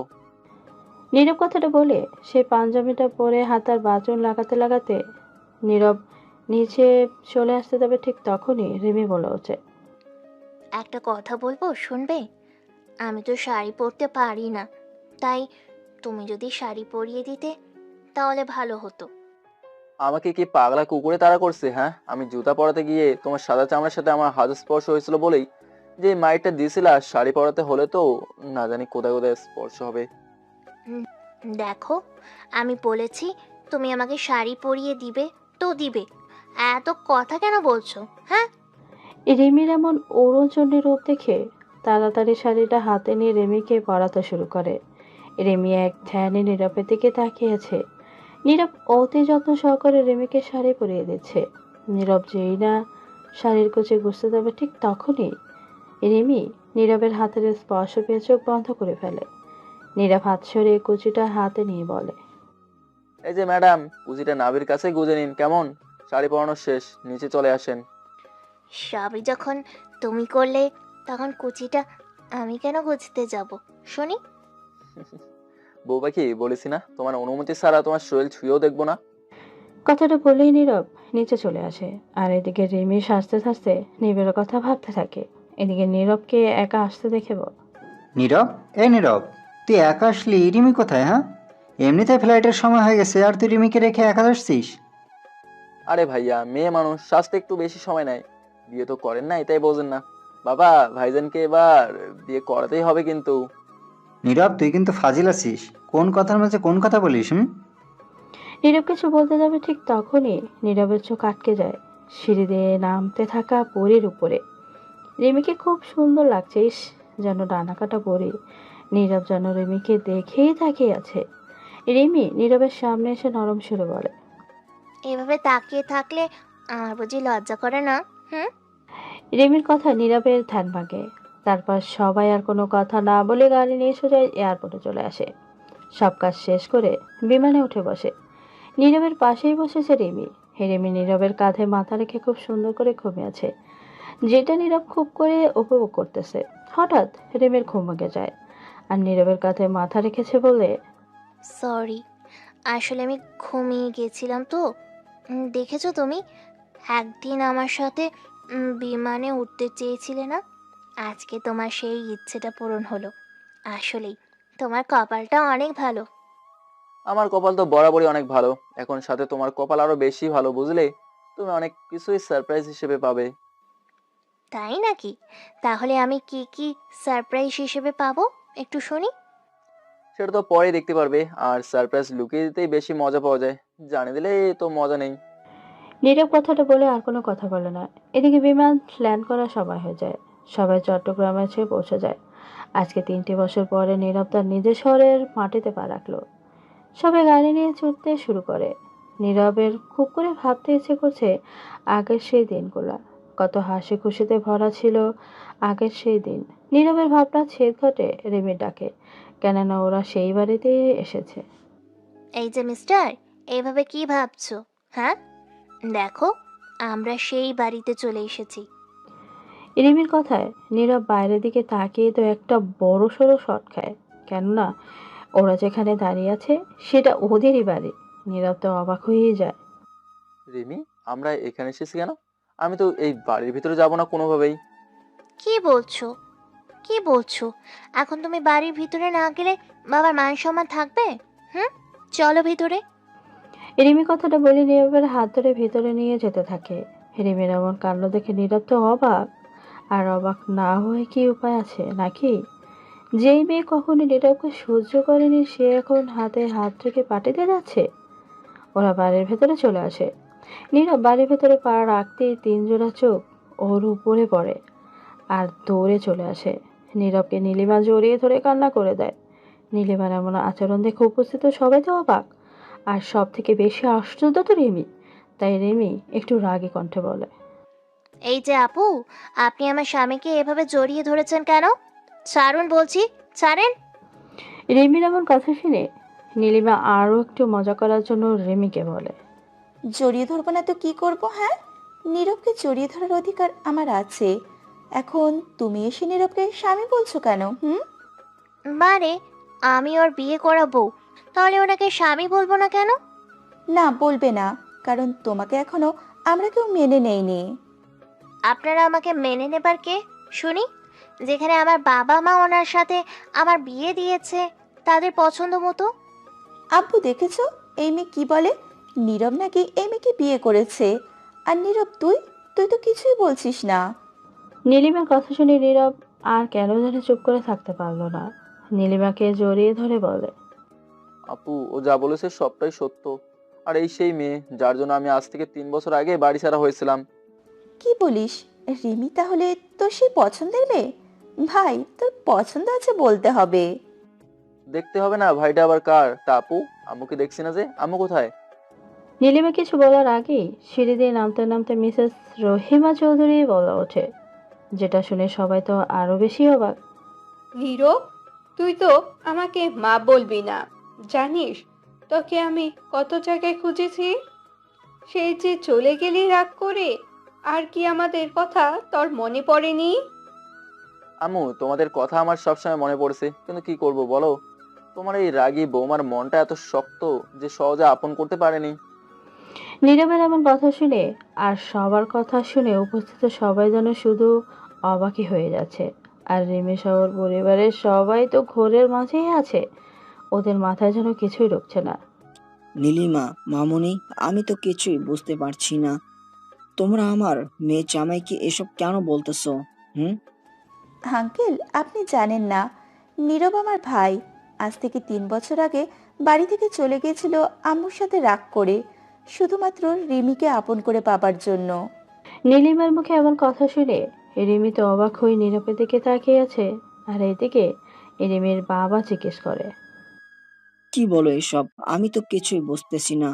আর নীরব এত বড়লোক ঘরের ছেলে, আমার মেয়েকে চায়, সেটা আমাদের বললেই তো পারতো। অযথা বাড়ির একজন কাজের লোক হবার কি দরকার ছিল? হুম? নীলিমা কিছু বলতে যাবে ঠিক তার আগ মুহূর্তে নীরব বলে ওঠে, যেটা শুনে রিমি সহ সবাই অবাকের চরম পর্যায়ে পৌঁছে যায়। কেননা চলেন নিজের কানেই শুনে আসি। বাবা, সেই কথাটা না হয় আপনার কাছেই শোনেন। আমার আর রিমির আজ থেকে 3 বছর আগেই বিয়ে হয়েছিল। রিমি, তোমার মনে আছে তুমি বান্ধবীদের সাথে সাজে ঘুরতে এসেছিলে? তুমি ঘুরতে গিয়ে হঠাৎ হারিয়ে যাও, আর তোমার সাথে দেখা হয় একটা গরিব আধা পাগল ছেলের সাথে। হুম, আমি সেই দিনটি আজও ভুলতে পারিনি। ওই পাগলটার সাথে আমি পথ চলতে শুরু করি, কেননা আমি তো কিছুই চিনি না। হঠাৎ প্রচণ্ড বেগে ঝড় বইতে শুরু করে। আমরা ওকটা ছাউনির মতো ঘরে উঠে স্থান নেই। ঝড় থেমে গেলে ওই এলাকার প্রভাবশালী কিছু লোক আমাদের দুইজনকে একা দেখে খারাপ কথা চিন্তা করে, পরে আমাদের বিয়ে পড়িয়ে দেয়। কিন্তু আমি কখনোই সেই পাগলটাকে স্বামী হিসেবে মানতে পারিনি। রিমি, তোমার তো দেখছি সব মনে আছে। আমি তোমার সেই পাগল, তোমার সব অহংকার রাগ জেদকে ধ্বংস করে আপন করে পাওয়ার জন্যই তোমার বাড়িতে কাজের লোক হিসেবে কাজ নেই। নীরব, তুই যে বলেছিলি তুই এতিম, সেটার তাহলে কি হবে? আমি আপনাদের বাড়িতে যাওয়ার আগেই আপনাদের সম্পর্কে সবকিছু আগে জেনে নিয়েছিলাম ভালো করে, আর আমি জানতে পারি আপনি এতিমদের কখনো ফিরিয়ে দেন না। ব্যাস, সেই সুযোগটাই আমি কাজে লাগালাম। তুমি এত বড় লোক, আর সেটা একটা বারের জন্য আমি বুঝতে পারিনি। সেদিন তাহলে আমার অঙ্কটা তুমিই করে দিয়েছিলা। আর তোমার বিয়ে ভাঙা আমারই কাজ ছিল। কি করব বলো, নিজের বিয়ে করা বউকে কি আর চোখের সামনে অন্যের হাতে তুলে দিতে পারি? বাবা, তুমি দেখেছো নীরব কতভাবে আমাদের বোকা বানিয়েছে? নিজে এত বড় র্যাবের অফিসার, আর সেটা আমাদের জানাইনি। নীরব র্যাব অফিসার, সেটা তুই জানলি কিভাবে শুনি? সেদিন কলেজে রকি এসে আমাকে বলেছিল যে কোনো এক র্যাব অফিসার আমার বিয়ে ভেঙেছে, কেননা সে আমাকে অনেক বেশি ভালোবাসে বলে। এটা ঠিক। আর সেই দিনের পাগল বেশটা আমি ডিউটিতেই ছিলাম, যেটা রিমি দেখে, তবে আমার ভিতরে থাকা মানুষটাকে দেখতে পারে না। আসলে আমাকে প্রায় সময় কাজের জন্য বিভিন্ন ছদ্মবেশে থাকতে হয়। আচ্ছা, আমি সেটাই না হয় বুঝলাম। এখন এটা বলো, তুমি বাড়ি থেকে চলে গেলে কেন? যেখানে আমার মিষ্টি শ্বশুর শাশুড়িকে বললেই তো আমাকে তোমার গলায় ঝুলিয়ে দিত। না গো বউ, তোমার শাশুড়ি মা এতটা সহজ মনের মানুষ না। ওনার নিজের পজিশনের থেকে নিচু লেভেলের মানুষদের একদম পছন্দ করতে না। বলতে পারো বউ শাশুড়ির এক স্বভাব। তাই মায়ের সাথে কথা কাটাকাটি করে আমি তোমার খোঁজে বাড়ি থেকে চলে যাই। তোমার বান্ধবীর থেকে আমি তোমার খোঁজ সব হয়েই নিতাম। কি?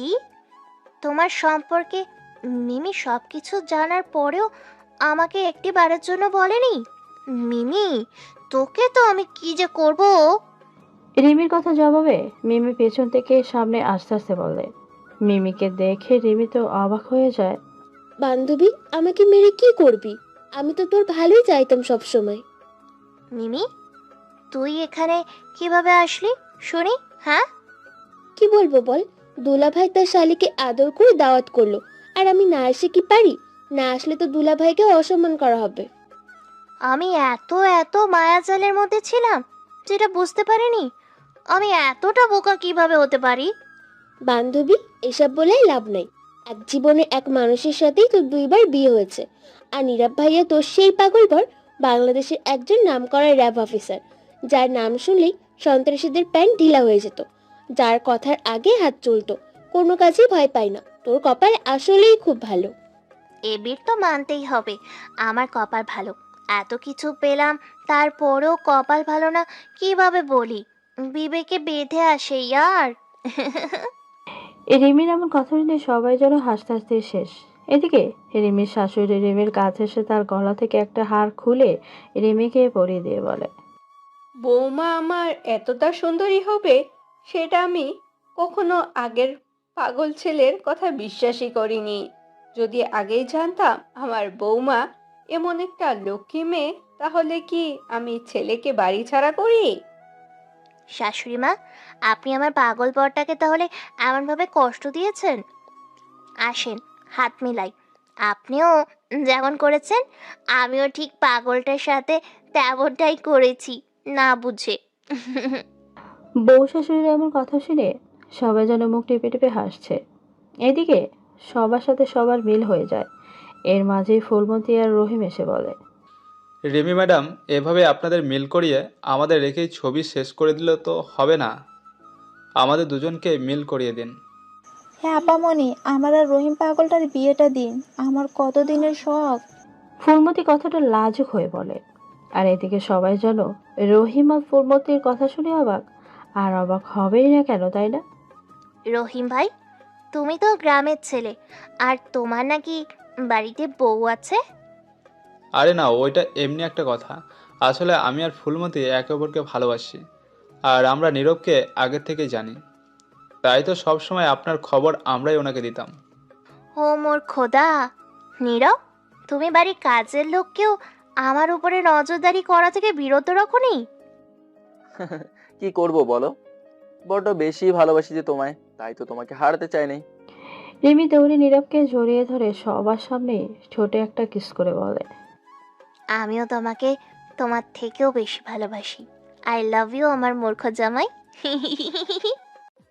আই লাভ ইউ টু আমার রাগওয়ালি জেদি বউ। এভাবে সুখের সাগরে ভাসতে থাকে ওদের ভালোবাসা। সবাই আবার ওদের নতুন করে বিয়ের বন্ধনে বেঁধে দেয়, সাথে রহিম ও ফুলমতিকেও। সুখেই কাটতে থাকে ওদের সংসার। ওরা ওদের মতো করে সংসার সাজাতে থাক, আমরা বরং চলেন আমাদের মতো করে আমাদের সংসার সাজাই। এই গল্পের ইতিরেখা এখানেই টানলাম। জানি না গল্পটা কেমন হয়েছে, তবে যতটুকু পেরেছি আপনাদের মন মতো করার চেষ্টা চালিয়ে গেছি। সবাই আমাদের জন্য দোয়া করবেন যেন এর থেকে ভালো মানের গল্প আপনাদের মাঝে উপহার দিতে পারে। ভালো থাকবেন সবাই, আল্লাহ হাফেজ।